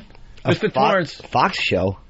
Yeah, one of the Fox weekend talk shows on TV. I guess we're talking about this Hold Your Wee for We, and they were making fun of us. Mr. Torrance, if you got anything on that, please send another email. How could you make fun of us? Exactly. I don't get it. This show is goof-proof. How do I go to the first... Now you don't know how to... Oh, boy. Let me try this. I hate when Opie can't work the instant feedback. Let me try. Sit here. Yeah, I can't find them. It's just another fucking XM show they're phoning in. And yet, meanwhile, they'll say, like back in the NEW days, it was great when they just hung out and talked. Yeah. You can't win. What? There's no winning. There's no winning. I have half a rod right now. Oh, all right. How'd that happen? I don't know. Fan marched in, all unshaven, looking like he takes charge. That'll do it. Hey, how can I get this, updated? Your thingy's broke. Gotta go to my fucking dentist. You gotta get that thing fixed. Yeah, I gotta go today. Today? Right above. Upstairs? Yeah. Fucking... What's he doing? I don't know. Creepy Zell up there. Zell. He answered his own phone when I called before.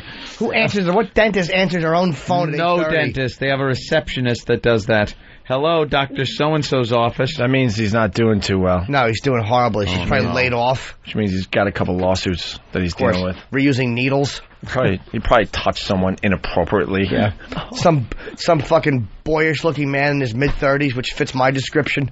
I'm very boyish. He was filling your cavity, and he was hoping you were going to fill his. Instead of paying. Come on. Oh, you're out. Oh, wow. Lindsay didn't like that. Lindsay in Arizona, what's up? What's up, guys? That was a little too harsh. Hi. Oh, I just didn't see it coming. The anal cavity jokes, they always get you. Dentist ass sex is where you draw the line, right? Yeah, you think of, sharp tools and anal sex in the same sentence is a little freaky. That's where we part company. Have you ever had anything up your poop chute? No. And actually, I was thinking about that because I was thinking about the show when you had the old couple from Georgia and you were trying to get her to tell you why she wouldn't have butt sex. Yeah, the ass sex. Well, that guy was hung. God, I wouldn't. Oh, he was fucking. I heard. Yeah, he was hung. Of course, she didn't have that up her poop chute. You know what, though? I think he was intimidated because he was in love with Jimmy. You think?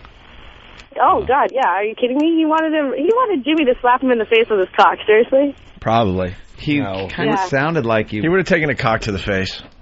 Oh, he I'd love would to slap have. someone with my cock right now. Well, you got Flea out there. I mean, he's up for anything Not usually. slapping if the mouth stays open.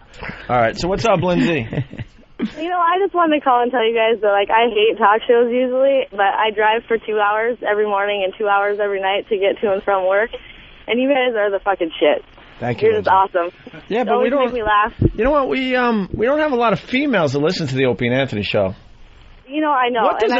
What does a female like in the Opie and Anthony show? Like, what do you find funny about the show as a female? Well, you know, I'm always. Oh, you must have missed that segment, Lindsay. 2 hours in, 2 hours. She's driving. She's listening. She never realizes when he says that. What is she, the same bit on loop, or does she just like always think that there's bad problem with the phone? She's probably still talking. Yeah, blah blah blah blah blah blah. It's a secret I have. Because everyone likes to think they're the one that I want to listen to. That you really want to hear what is good about the show. I think they all know the bit, but they're like, you know what?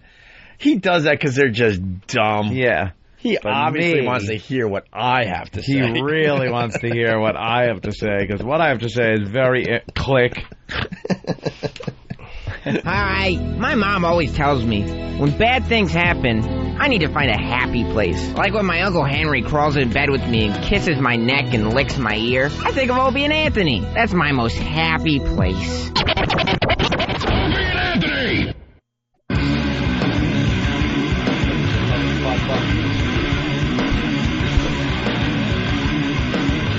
Lindsay. Oh, what's up? Lindsay from Arizona. Yeah, boys, you totally got me, you bastards. Oh, we got you with that hang-up gag? Oh, you got me. You know, I even saw it coming too. I was like, if they say that, I'm going to hang up before they can. And then I fell right into it. Well... Well, now that you're brave enough to call back the show, obviously we gotta find out what you like about the show. For real, what you like. No, I'm not going to tell you for real. But you know my favorite part? No, she's gonna hang up on us now. Yeah, she almost got you. I know. I easy. I stopped. Look, all right, whatever. Who gives a shit? I really stink. I gotta say. All excited. I stopped. See, look how smart I am. I know our own bits. See.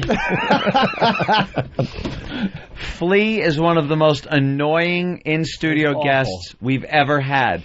During commercial break, he was by the window waving. So I wave back, and he starts pointing at things. Like, I don't know what the fuck he's talking about, and so I don't care. So I think he was trying to get on the Pal Talk camera. So it's just like, yeah, move over there. It's over there. Like, you'll be able to be seen. Right. And then... as we're relaxing, you know how we just kind of hang out and sit back and do nothing? I'm like leaning back in my chair during the commercial break. Yeah, during the commercial break. I'm just kind of sitting here with my hands on my stomach and stuff. I look over, he's by the fucking window with his camera, like snapping pictures of us when we're just fucking kind of sitting around. And this ain't candid fucking camera. Camera. Take a couple pictures. Candid camera. Like, it took pictures at the walkover. That's fine. We expect that we're on over there. There's this studio audience thing, and while we're, like, talking and on, but when we're just kind of hanging out, it's like, why don't you just come in the bathroom and take a picture of my cock while I'm pissing in your mouth? Really? In your fucking mouth. Super.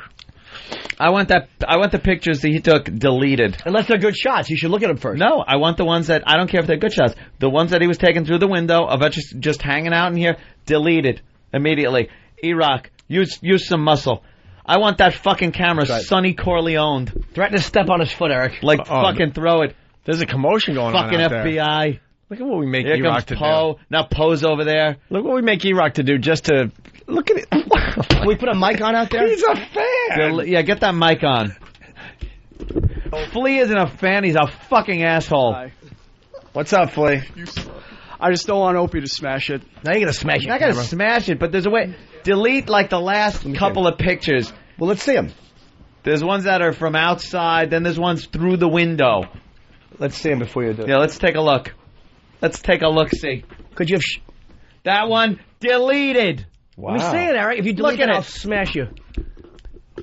Why would he take that? You look like a doddering idiot. I'm fucking like leaning back. I'm like, I like it. It's I got a belly full of fruit and smoothie. I'm fucking like leaning back. I'm looking at Pal Talk. I'm fucking, and he's snapping fucking creepy pictures of me. You fucking cunt. What is that one of? Who is that? Jimmy. Let me see it.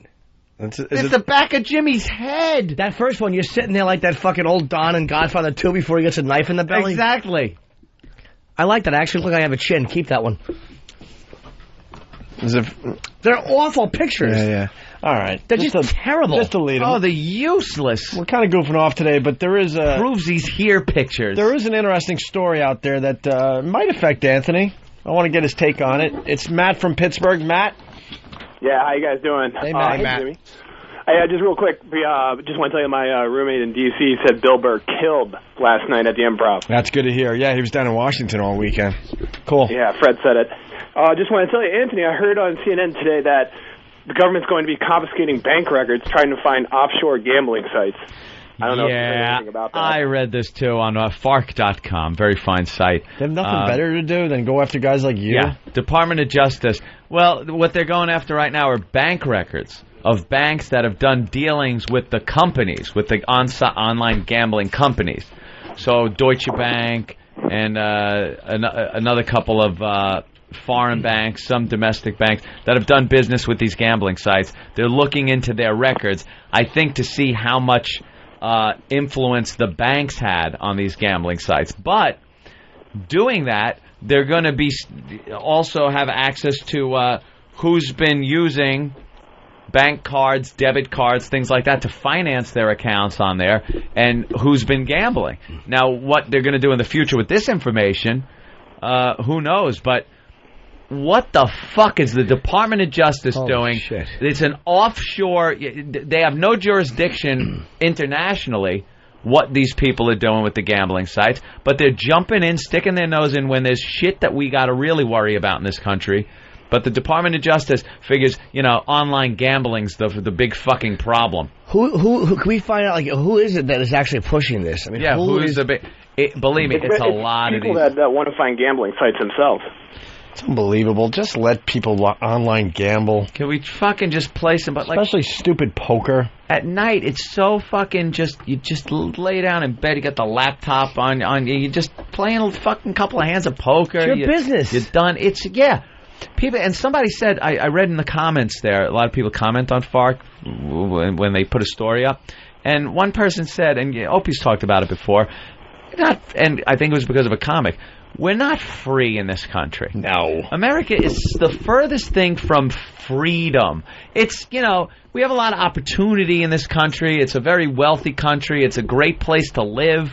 I'm not knocking the United States of America, believe me.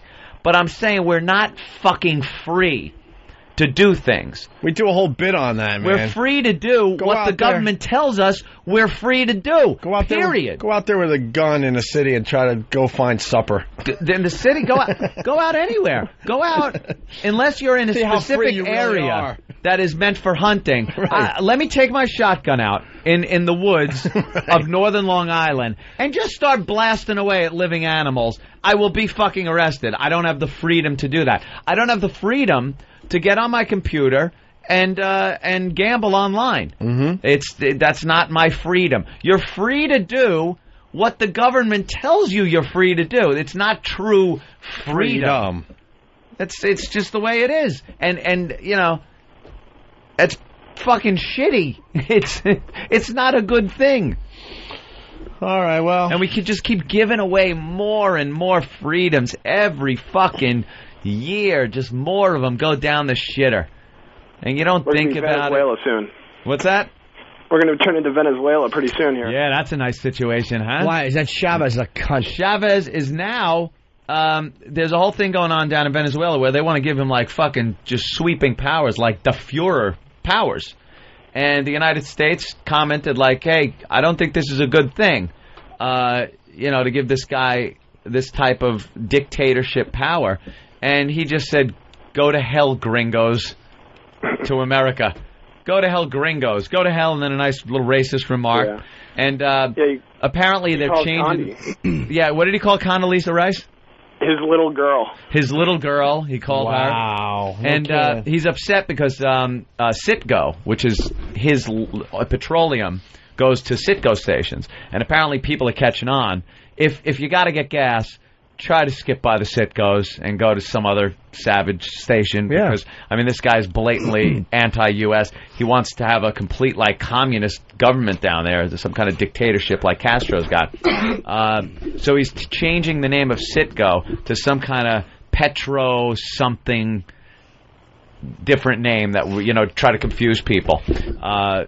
But try to figure out what the name is and just don't frequent those stations. Yeah, Chavez is a piece of shit. He really is the little dictator. He's one of these guys who's going to be a lot of fucking trouble. Not really. With Venezuela, the four of us could kick the dog shit out of military. They got a lot of fucking oil. They got a lot of fucking oil. In their hair, greaseball. Fuck them. All right, Matt, thank you. Sir, good point. point. Guys, stay warm. Yeah, we will. All right. When the mics are off, or Travis doing Musical Adventure Hour. Wow. That is a choice of shit. Musical Adventure Hour. What the fuck is it? Sam is saying thumbs up with Musical Adventure Hour because it involves us trashing Travis, which Sam just loves. We got the best shit on the radio every weekend here on 202. Oh, my God, the weekends. Well, I don't want to steal credit. Musical Adventure Hour was Than's idea. Was it? The name was his idea. Why wouldn't it be? The show was my idea. Genius. Is this part of the Razzle Dazzle Variety Hour? Yeah, what are we calling the weekend programming here? The Razzle Dazzle Variety Hour. The Razzle Dazzle Variety Hour. Wow. Oh, does that stink? The Razzle Dazzle. Is there a little thing for it? A little sounder for it or something? There's different imaging for each show, but it's this weekend on the Razzle Dazzle Variety Hour. Okay, good. Wow, you're that guy. Oh, that's so cool. You're the douche I want to punch in the face. Oh, that is horrid. Oh, wow. I love it. Do we have the intro for the Travis Musical Adventure Hour? Musical Adventure. Now, this sounds like it's you're taking some chances. Yeah, I sure am. It's not. Yeah, I sure am. Yeah, it's not just like Travis and playing music. It's adventure. So like, you're taking an adventure. You don't know what's going to pop out around the corner. You have no Could idea. it be Kajagoogoo, or is it going to be some fucking fish? Like, what the fuck? It's an adventure. It's like being on safari. Is that what the theme was? That basically you want to play kind of like an eclectic bunch of stuff, or? No, pretty much what it was no adventure whatsoever. No adventure. Straight and narrow. No adventure in his adventure. Hey, we're getting reviews coming in. Hold on a second. Tom in Philly. What's up, Tom? Hey, boys. Good morning. Good morning, Tom. Razzle Dazzle. Razzle Dazzle. I listened to the Razzle Dazzle Variety Hour. It was much better than the Boss and Bonnie show, for one thing. And when Sam asked Travis if he was a cutter because he played Jimmy Eat World, was one of the funniest things I'd ever heard. Oh. All right, cool. He said you could talk to us. You don't have to listen to Jimmy Eat World. Don't cut yourself. Oh, good. We got 4.5 minutes of audio from Travis's Musical Adventure Hour. Do you backsell songs? No, the premise is pretty much one of the staff members behind the scenes plays music, and the rest of us just, comment on it. And the bit is just us trashing each other. Oh, hold Pretty on. much. It's almost like a Mystery Science Theater with music. Yeah, but we don't keep the mics on while the music's on.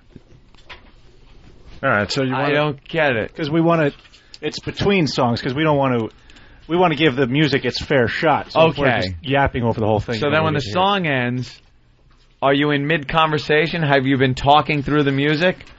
We try to save the gold for between. Save the gold. Very good. And then when it comes on, and it's everything from trashing each other to what? To saying, hey, that wasn't half bad. And then, every week it's a different person. This weekend will be Danny. Oh, okay. All right, let's hear the show opener for the Musical Adventure Hour. Yeah. What is the Musical Adventure Hour? Yeah, beautiful.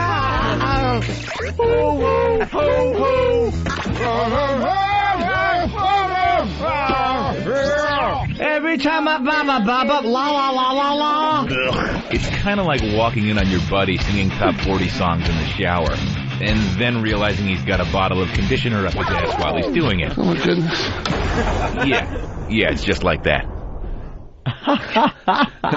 Steve took a little page out of his own book there, huh? That's right. With the conditioner bottle. I'm surprised you didn't specify brand. I like our singing of the songs at the beginning. That was nice. I didn't realize. We got a little. All right. Did everything in there. We got some samples from this fine show featuring Travis this past Saturday night. Featuring Travis, but everyone else is involved? Right. So now next week is Danny, but what is like a moderator? Obviously, Travis is in, you're throwing him under the bus. Next week, it's going to be Danny being pretty much thrown under the bus. Exactly. Did you pick the music? Yes. Why is this so hard for me to understand? I don't know. Dude, when you put yourself out there with musical taste or any type of taste... Oh, okay. Your picked friends the music. beat you up. They beat you up about the music. Yes. All right. Thanks for fucking telling me. Just holy cunt. No one told me. Just like our show, you put yourself out there and say, "Hey, I like certain, such and such song." Next thing you know, the listeners are calling you a faggot and blah blah. That's just like I thought they played some fucking song, came back, and someone would go, "Travis is skinny and a faggot." No, like I didn't know it was They're about making fun the of music. him and his musical choices. Now it ties in the but music. But also, then I hope you play the other side where all of a sudden you guys are like, "Yeah, that one isn't that bad." Oh, sure. So it doesn't sound forced. All right. Cool. Now it makes sense. Here's the intro Finally, with Travis. Holy shit. From this past Saturday. What's your first song? You want to guess? No. Bouncing Souls. Yep. How did I know? Probably my favorite band. I'm going to eat some salad. No. So this is leave the headphones on when you're playing the music. No, I'm going to turn the mics off. You can still hear it on the monitor. Go ahead. All right. This is True Believers by the Bouncing Souls. Why isn't it playing? You suck. Instead of the Bouncing Souls, you retard. Oh my God, I gotta listen to this every weekend. Wow. This is an adventure. Oh yeah. Yeah. Can we lock the doors of this studio when we leave on Friday? What do the Bouncing Souls sound like? What the fuck goes on here when we're home sleeping or partying or driving Lamborghinis? I don't know. There's a lot of stuff going on the weekend. Wow, that's great. What are the Bouncing Souls? The Razzle Dazzle Hour, for God's sake. Punk rock. Can we hear a little True Believers? And by the way, Razzle Dazzle, his show had neither. Razzle Dazzle. Did you see Steve rubbing a little bacitracin into a tat this morning? Yeah. He's so fucking cool.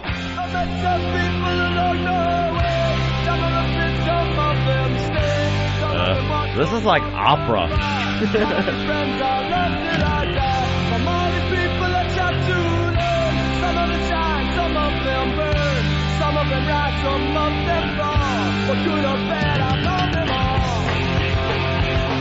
Okay, one of these. It's like a soundtrack from every Molly Ringwald movie.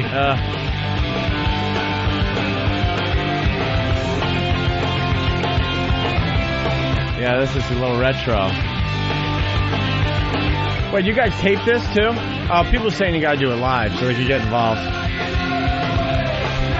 We've got 3 weeks in the can already. Oh, really? They're not bad. No, they're fine. The only problem is they sound like the voices mixed too low. The vocals are mixed low, but it was good. All right, here we have another clip from the Musical Adventure Hour with Travis. All right, that was Lucky Denver Mint by Jimmy Eat World. Does Jimmy Eat World kind of help you when... Jimmy eats dick. That's what Jimmy eats. When your parents don't understand where you're coming from, do you put on some Jimmy Eat World and they kind of get you a little more? That's funny. What a cunt you are. Yeah, I was going to say that sounded like... God damn, Sam is the worst. Do your parents get you more? Condescending. Do they get you more? Oh. That's good. You a little more because your parents just... They don't get you. No, my parents get me. Yeah, I was going to say that sounded like it should be rolling over the end credits of some teen coming-of-age Say movie. anything? Yeah, exactly. Travis, are you a cutter? No. If you are, you can talk to us. You don't have to listen to Jimmy They're Eat World. good, and they have a large fan base. What else do you have off the soundtrack to the OC? I have nothing. One of those I've never two watched things the is OC. true. That song's been playing every time I've ever walked into Hot Topic. Dude, you should watch the OC. You'd dig the music. And relate to the strife of the people, yeah. Teen In angst. fact, I think Fox is recording this show so they can put together their OC season whatever soundtrack. She's getting canceled. Oh, that's a shame. I wish this show would get canceled. Wow. He's vicious. He sure is. Sam's vicious.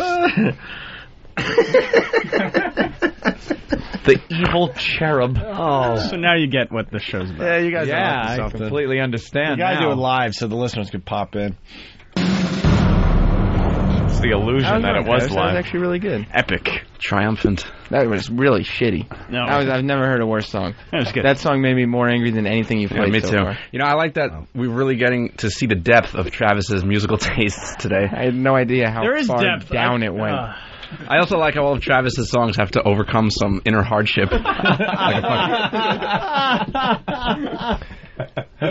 Which one was that? What was that? My Chemical Romance? Yeah, My Chemical Romance. What was the hardship they had to overcome? Ask Sam. I don't know. Is that what you'd listen to when you were holding your cat with your long locks? You and the cat against the world?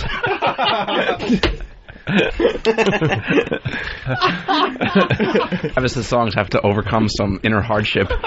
Like a fucking Lifetime movie. I think he masturbates with one remote control in his hand, and right as he's finishing, he hits play, and that song comes on.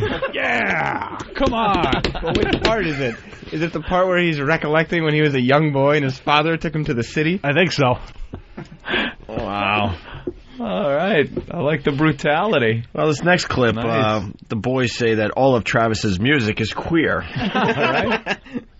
We're running out of time here on the Opie and Anthony Staff Musical Adventure Hour. And that's what you decided to play? Yeah. Knowing we had precious little time. I've never seen... Wait, what song was it? It helps that we know what song you're coming out of. Before that, I think it was World Inferno Friendship Society. Fucking Sam. World Inferno Friendship Society. Yeah. Listen what a fucking prick he is. Oh, played that? We're running out of time here on the Opie and Anthony Staff Musical Adventure Hour. And that's what you decided to play? Yeah. Knowing we had precious little time. I've never seen Danny so disgusted. I really am. He was pretty angry. He was more comfortable watching, like, Bill sniff a homeless person's asshole. Danny may never talk to you ever again. Then I've done my job here. I may never talk to you again. That's sad, then. So what's next, Travis? Breakfast at Tiffany's? No. Oh, I love that song. I know you do. By Deep Blue Something. Why didn't you play that song? It's a good song. How about Dishwalla? Yeah. You when had are we, that, too. That's my favorite. When are we going to hear a nice classic tune from the Verve Pipe? You won't. What? Are you even looking at my playlist, Danny? Spoiler alert. Oh, my God. These guys. Don't you realize, Danny, especially, the more you fucking bash him like that, when it's your turn, your songs are just going to suck. He's got confidence in No, his that's songs. not necessarily true because we actually recorded my hour already. Yeah. And I actually played manly music that no one can make fun of. Oh, okay. Danny went pretty safe. He went pretty untouchable. Did he? Yeah. Didn't take many chances? Sometimes I played what I like. I mean, chances or not, I mean, straightforward rocking. Yeah. I mean, there was some stuff that they could have gave me some shit about. Yeah, it's real hard to, Give me a talk shit sample, about one song. Stone Temple Pilots. It's real hard STP, really? So you're gay. Yeah, okay. No, it's not hard. Finally. However, Sam's hour is an abomination. Of course. My hour is the best hour yet. All stuff by We have like to Lenny wait. Kravitz. Fucking 2 more weeks for my hour. Approximately how long is the song? The song is 3:46. Okay, so the world will become straighter in 4 minutes. No. Not for Travis. He's going to plug his iPod headphones and listen to this whole soundtrack again on his way home. I sure am. Courtney Love? You didn't even have to prep for this show. It was just a playlist. Yeah. He just plugged his iPod into the computer and put it on shuffle. He actually put on tough music. That was his playlist. Guy music. Stop. What's your last song, Travis? It's my favorite artist ever. Who is it? Courtney Love. It's a woman. She's hot. It's a woman. So she can't be an artist? So she can't be your favorite artist ever. No. So you mean there's no time for that Tori Amos song you want to play? Oh, nailed. Is she your favorite artist ever? Yeah. Oh, you are a faggot. Are you kidding? What song do you love? I enjoy a whole song every once in a while. Sure. But I Jesus. celebrate her entire catalog. I really do. What, Doll Parts? Oh, you yeah. like that one? What song did you play on the show? Hold On to Me. This life is never fair. Exactly, you need a never there. Music to spit in your hands to. As he comes to me in the dead of winter, dead of night, he's all that I can see. Hold on to me.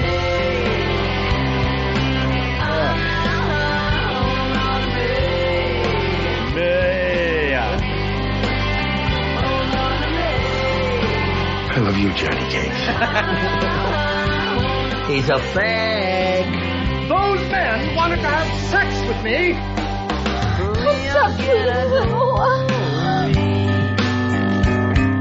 I wish I knew how to quit you. But there's no truth in the heart of any of it. Just the thrill and the passion and the bitterness remain.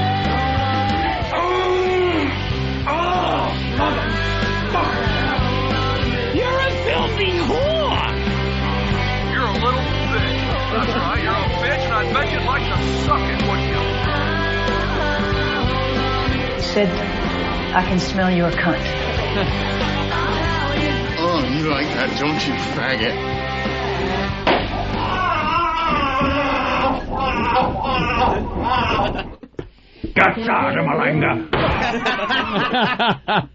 And this is what they had to say about that song. For that Tori Amos song you wanted to play? I don't like Tori Amos. I love women who sing in rock bands. Haven't all these bands been headed by women so far? No. No? All men. These are all men? Even that Snakes on a Plane song. Well, there was a girl in that. We No, could but the probably main squeeze in some Ani DeFranco. If I play the hate cards right. Ani DeFranco. Wow, way to take I a really stand. respect your musical taste, so I'm going to... Thanks. Give her a shot. Yeah. So what song by, is this Hole or is this Courtney Love? No, this is Courtney Love. This is Hold On To Me. God. Have you heard it? No, I haven't. And I won't because I'm leaving before you play the song. Do you picture she's singing to you, Travis? Yeah. She's sexy. Oh, she's not. She's falling apart at the seams. I saw her on awfulplasticsurgery.com. Isn't that a great website? Yeah. It's also known as CourtneyLove.com. That was a big out, Travis. Travis wants to be held. He does. He just wants to be held and with his sweet music and nurtured. Hold on to me. Unfortunately, your masculinity didn't sing that to you. Not that that's a bad tune. I mean, I would put that in my iPod. Oh, but it's like, so mellow. under my favorite artist ever. Well, she drove Cobain to blow his head off, that unsupportive cunt. Oh. You love her. It is a faggoty song, though. It's so slow and girly. It's girly song. Unfortunately, Dillette doesn't have the largest catalog of some artists. Blame it on Dillette. I will. All right. There's only 18 billion songs in there. Yeah. What if they had 19 billion? Then it would have been all man. Right.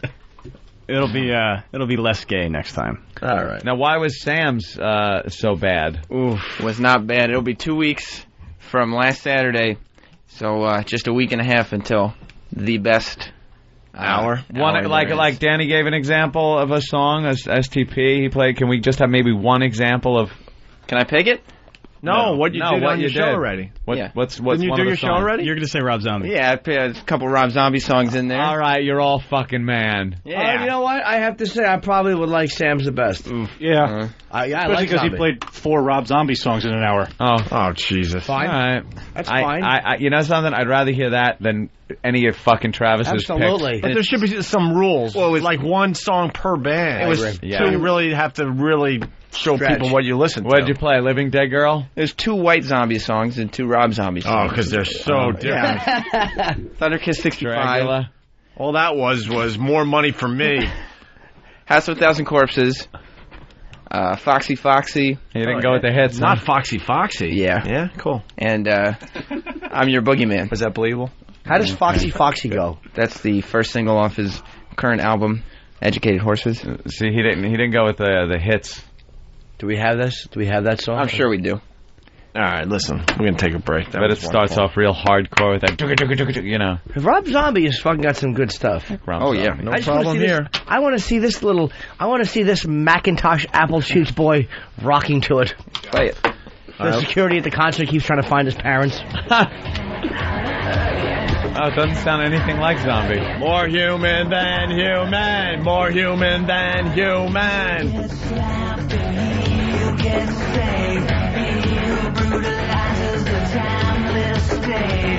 Yeah. This is Living Dead Girl and Dragula. No, it's not. Sorry. Yelled at me.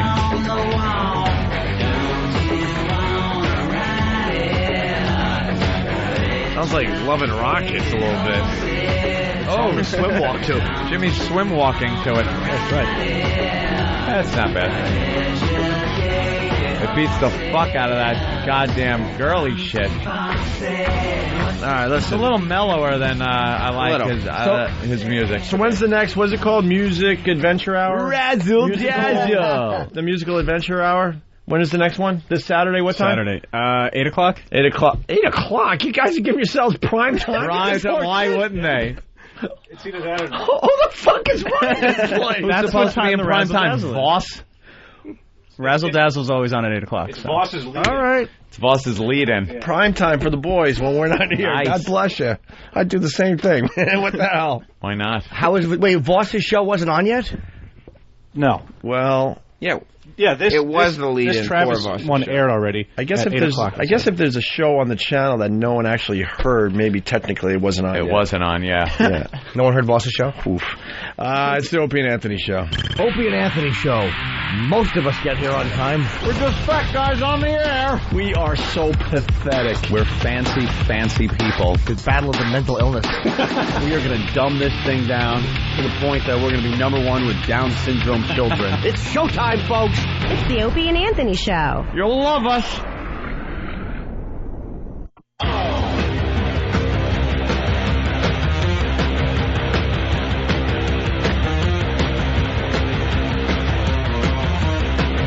All right. I thought I had a cool story, but it's I thought there was more to it, but I guess not. You know, the Hold Your Wee for a Wee contest. The KDND water drinking contest tragedy brings out more stories, including stuff from as far back as 1970, when an LA station's contest to find a car driven by a jock led to a fatal car accident. Oh, boy. I guess it was one of these bits where they threw a jock in a really nice car, and I guess maybe if I play this out in my mind, you know, maybe he's driving a brand new car, and the first listener to find him wins the car. And someone was trying to find the car and got into a fatal car accident because I guess they're taking crazy chances to catch up to the guy or find the guy. And then 1979, when a river rafting promotion at WAKY Louisville led to a drowning death.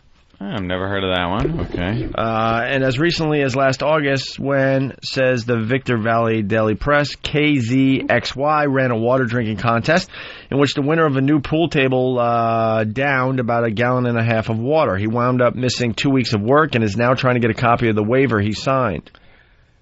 Oh, happened before, did it?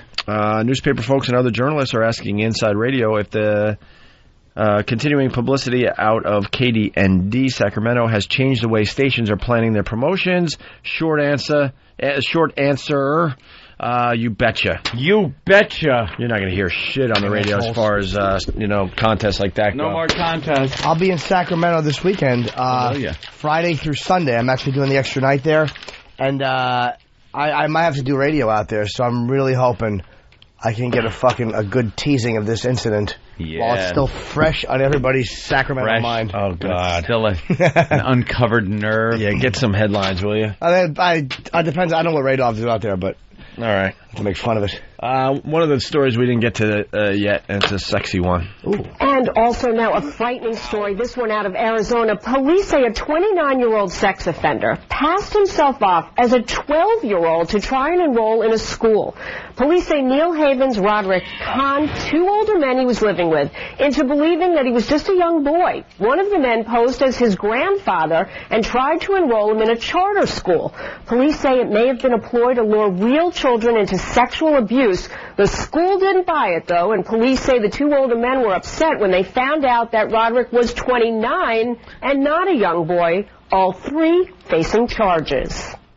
How did they catch him? Wow. Did he give himself away? I don't know. Did someone mention something in '83 and he went, I remember that? Yeah. What? How the fuck? That's pretty twisted. You're in all reality 30 years old and trying to pose as a 12-year-old. I don't know. There should be pictures all over. Like with a story like that, fucking pictures. I want to see the picture of the guy. Yeah. Absolutely. Big beard, mustache. Yeah. I mean, if you shave Travis's beard, 15. Yeah. Right? Give him a cat. Give him a cat and some dye. This guy probably looks like Coppola. Right.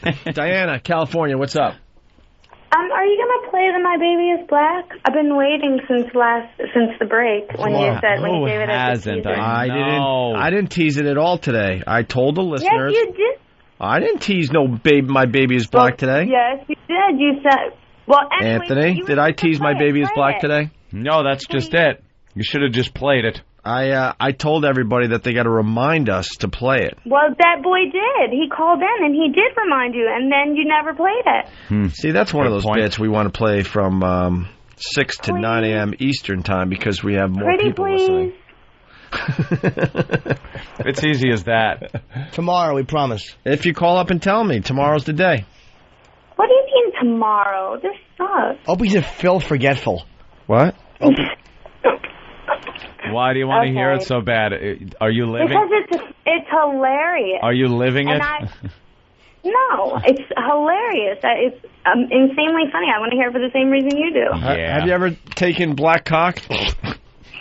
Do what? Have you? No, I haven't actually, but thanks for asking. He's taking magazines of it home. Oh, God. Oh, that's right, yeah. Okay. Black Inches, I forgot. So if I call tomorrow, you'll play it? Have you ever taken black cock? That's a yes. You have, huh? Yeah. Little bit. There's a story there. Half of it. What's the story? The point is, that's not why I want you. I want you to play it because what's it's the hilarious. story? Yeah, what do you mean? What's the story? We'll play it. What's the a little story too much with the black Jägermeister? We want to hear the black cock story. Just give us a little. Give us a little bit. My babe. How did it get? How did you meet?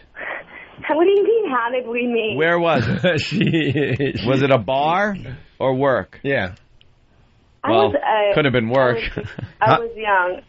You were young. Okay. Show. How old were you? How old were you when you took the black cock? I was young and stupid. I was 16. Why is it stupid to take 16. black cock? And how old was he? How old? Well, he was older than me. But How why old? are you talking about this? All I want. But how much older? How much old was older? he? This is so much better than playing the actual bit. How much older was he? He was like 23. 23. So you were in the same grade. You're 6. We weren't in the same grade. No, she was in class with his son. Oh God. Now, how black was he? What do you mean? Like, was he? How do you rate him? Like, what is Obama? What is he to you? Obama's not that black. Nah, he's in the middle. Oh, he's not. Give me a celebrity that's a lot blacker than Tiger Woods. Forrest Whitaker when he played The Last King of Scotland, where they actually made him even darker. Ultra black. Ultra black. No, you know who Ultra Black is? That's the guy from what's it called? He always plays a scary African dude. It was In America. There's a movie called In America, and he plays the crazy. I forget his name. I don't know. What's she talking about? It's not my. I don't know. I'm not sure. There's a black. Did you ever see In America where they moved from Ireland over to here? I don't know. It's about these two little girls, and he was just a crazy black guy in his apartment. So But now, but he's dark. No, but the point is. Okay, hold on a So second. I gotta ask you a question. All right. Opie, since you got to ask me if I ever took a black cock, then I get to ask you why you hate women so much. Whoa! Wow, boy, you don't know the voices You on this do. show. You listen to me. I listen to you guys every single day. What makes you all say day that? long. What makes you say that, sweetheart? What makes me say that? Because Yeah. Opie always talks about schwoogies, but then whenever it comes... Wait, what do I talk about? Hold on a second. Listen. Just listen to me. Yeah, but you I always don't- talk I don't about the black guys. Hold on, I don't. You tease them. Wait, Diana. You call them, what do you call them? Diana, slow down. I didn't understand what you said. I always talk about what? The shorties? What? The schwoogies or whatever the fuck you call them. The black guys. schwoogies. But then when it comes up in between a black guy and a white woman president, you choose the black guy. And that's what that you means. always seem to pick. Wait, that's why I hate women. Are you kidding me? So many other good reasons to hate them. Don't you think? You don't think it would be better to have a woman than a black president? Right now. Neither. And not because of the. All right, yeah. What if you had a choice? Black president or female president? Seriously, you have to make a choice. I can't choose. The I laws are can't- changed. Everyone has to vote. You are forced. They look at you. You got to pull a lever. Do you pull a lever for a black guy or do you pull a lever for a female? This has nothing to do with my own beliefs. This has to do with the country. The country can't run. It won't be able to run right with a woman or a black person as the head of the country because this country is not ready for that. See, There'd be turmoil. But you have to pick. I can't pick. Why? I can't. Whoever has the believe- white vice president, so believe- that when we all know what would happens, we'd have a white guy as Make president. believe you're not Italian for once. For one Um, moment. You have to pick. Jimmy, you have to pick. Black in a second. Thank you. Black. You really want a... No. Yes. You want No. a female in there that's on the rag every month? Do you understand how many programs? The black people. Right. Do you know how many programs? They would be- always talk about the man and fight the like now. Can Right, you they'd imagine be if like- they had a black guy in charge. They would be like, we got our guy in. Ooh, this would be like, they'd be dancing around that they got their guy They'd in be as the head guy. stomping the- And white stomping the America field. would resent that so much, there would be a fucking race war. It's They would totally all the stuff they say about slavery and all that stuff. They would totally fucking. They don't know how to react to that. Even though I don't think Obama's like that, I think he's very intelligent and he probably could be a very good president. The reaction of the people who would vote for him is what it would be. Then they're like, So you would go for a female president? You Me? have to make a choice. Hold you on, man, have hold to on. make a choice. This is a really interesting And- question. And by the way, why are we talking about your black cock anymore? I know. Your trickery. You're using My baby trickery. is black. It's trickery. I know That's she what wanted women to. do. We're very smart. And you What know why the we should have fuck a did woman your president? father do that at Listen, we should have a 16? woman president because pussy rules the world. So if we had a woman president, not Hillary Clinton, but if we had a woman president, then she Oh. could convince all the other guys from the other countries, everybody would be nice to us. If women we ruled had the big world, titties- why a if missile we had shaped big like dicks? titties- You ever see a flying vagina? They're aerodynamically unsound. You can't launch a vagina-shaped bomb. Everything in this world has looked like a cock. Wonderful God. dick Hey, that Diana. rules That's the what world. Men think about his sex. That's why. Diana. So What? 16 black cock. Are you? I have a baby. I have a baby, but that's not. Is what it? I wanted Is to it? say. Wait. I heard it the other day, and I want my boyfriend to. Did it? Is it? It's Is hilarious. it? Is it a mulatto baby? Who my baby? Yeah, she's a mulatto mongrel. Is she? Out of which will come a conglomerated, You know what? mulatto, mongrel class of people. Those races will be destroyed in such a movement. Diana? we never. She's prettier than all the white kids. Oh, we know. We never denied that you guys make, supermodel The kids. supermodel factory, Right. blacks and whites. But let me ask you something. How big's your ass? My ass? Yeah. Give me- Normal size? I don't know. No, be honest. It's a little on the big side, right? No, it's not. I'm not a fat white girl. I I'm not didn't one of say those you're white girls. fat. I just say you got a little booty on you. What size jeans do you Not wear? really, though. Normal size. Fatso, what size? What size jeans do I wear? I wear like 4. All right, well, unless she's lying. She's And- lying. and- I swear to God. Do you want to talk to my boyfriend? He's here. He'll tell you. Oh, he is? Yes, put him on. Let's Mhm. talk to him. Well, hello there. I want to know what Put him on. size I am, and Just put him on the phone. What? Hey, how you doing, man? What's your name? Chris. Chris. What's you bugging you buddies about? We're just asking your wife. Is she a wife? No, girlfriend. Girlfriend? Basically, yeah. Girlfriend? We're just asking because she's white and you're black, right? I'm white. Oh, what How happened? dare you? But the baby, The did baby- the baby look white or look mixed? Am I learning? The baby is predominantly black. Really? I learned my lesson. What are you, just But fucking she's- rubbing it against the sides? Just the sides, yeah. So wait, when you guys go out, like the two of you go out with She the must- baby. She must suck a mean cock because he's sitting there like, Of course. man. Why am I here? Why do we have to go to the park with this? Are you ever embarrassed? We go out. Dude, are you ever embarrassed? Not embarrassed. I'm just amazed at the attention it gets. They think you I guys don't- are the I don't- nanny. The nanny, What? or yeah, they just. Oh my God. Dude, what the fuck? Like, how do you deal with that? It's uncomfortable. It is. I mean, it's. Does the father ever come around? I've never seen the guy. No. No? I don't get down to this. A black father. No. Oh man. What Yeah. So what What was it like when you first saw the kid? Did she tell you she was with a black guy first and had a kid, or did you see the kid and kind of figure it out? You just think it was dirty. No, I think I knew. Try to scrub it with Brillo. What's that? Yeah, she told you? She's pretty open about it. She's not ashamed about it, so I knew right from the get-go almost. Well, as a white guy, it's a little rough. Do you think about it and what do your friends say? I don't think about it. What do your friends say? I don't think about it because she's around so many white people, too. It's not like, what do your friends? It's so separated. She's well-rounded with white and black. What do your friends say when she's not around? When she's not around? Yeah, they goof on you a little bit? Oh, yeah. What do they say? Give us one. Splitting the dark oak. Splitting the dark oak. What's the kid's name? His name? Rasmus. Alexis. Oh, my God, he doesn't know. You didn't know what the kid's name... What, did you just get there last night? Yeah, last night, no. She doesn't live with us, that's why. Oh, okay. All right. Let's get Diana back on the phone. Yeah, I'm boring you. Yeah, well, you're all right. We should. Hey, Anthony, you should have bought the Roush package to begin with from Mustang. No. The full stage 3 thing. Nah, just opinion. Yeah, I wanted the... I'm sure it's fast enough. Don't worry about it. You tell me then. All right. Hello, you didn't even ask him what you were supposed to ask him.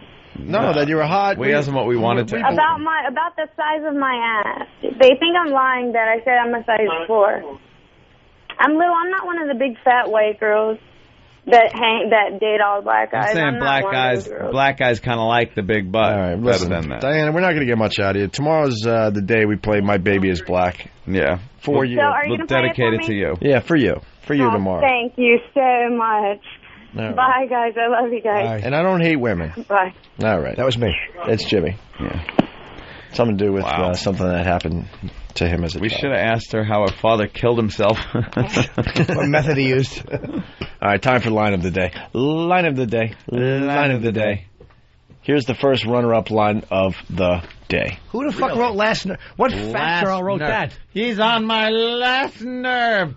Good, I hope so. Why does he feel the fucking need? I just did what this guy's writing about. Oops. The interruption? Yeah, all right. That didn't get cut quite right. Yeah, obviously. It was cut horribly. Who cut that? Fat Rock. Fat Rock. Oh, he's getting fired soon anyway. BowDogFight.com. Here's another runner-up line of the day. I know I said cash registers instead of cashiers. They want to start a union. Unionize the cash registers. I know. Cash registers. People have to wash their hands before they touch our buttons. Holding picket signs in their little drawer mouths.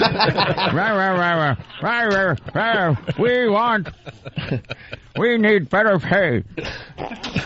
Their little drawer mouths. Yeah, they got little drawer mouths. They open up and close. Thanks to BowDogFight.com. Check out the website to find out what it's all about. BowDogFight.com. Here is today's line of the day. Here comes line of the day, line of the day.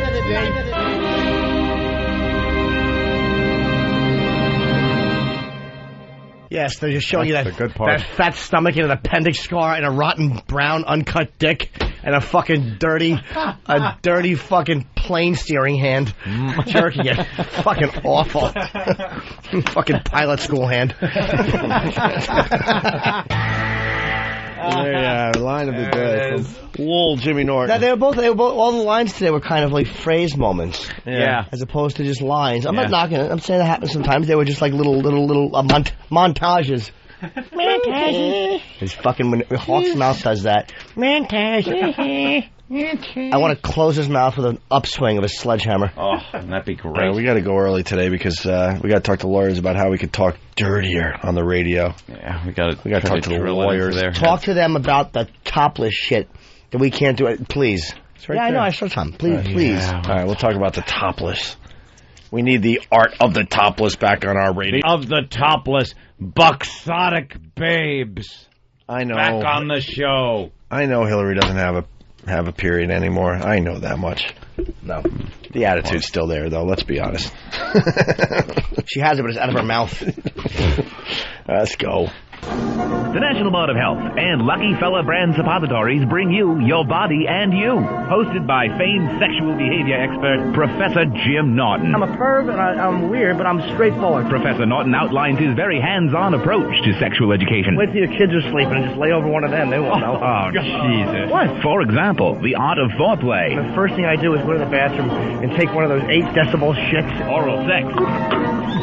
Why? Sexual experimentation. I was performing Tushalinga. And sexually transmitted diseases. I wish I had AIDS so I could bite somebody. And for the grown-ups, there's also a segment on marriage counseling. Honey, you're 41. Can I finally have the balloon knot? He'll also stress the importance of lubrication. You want it to sound like when your muddy boot gets stuck like a quagmire? Another word to the wise from Professor Jim Norton. Remember, on the face. Line of the Day is brought to you by Bodog. If you'd like to vote on any of the weekly show polls, go to iliketolisten.com.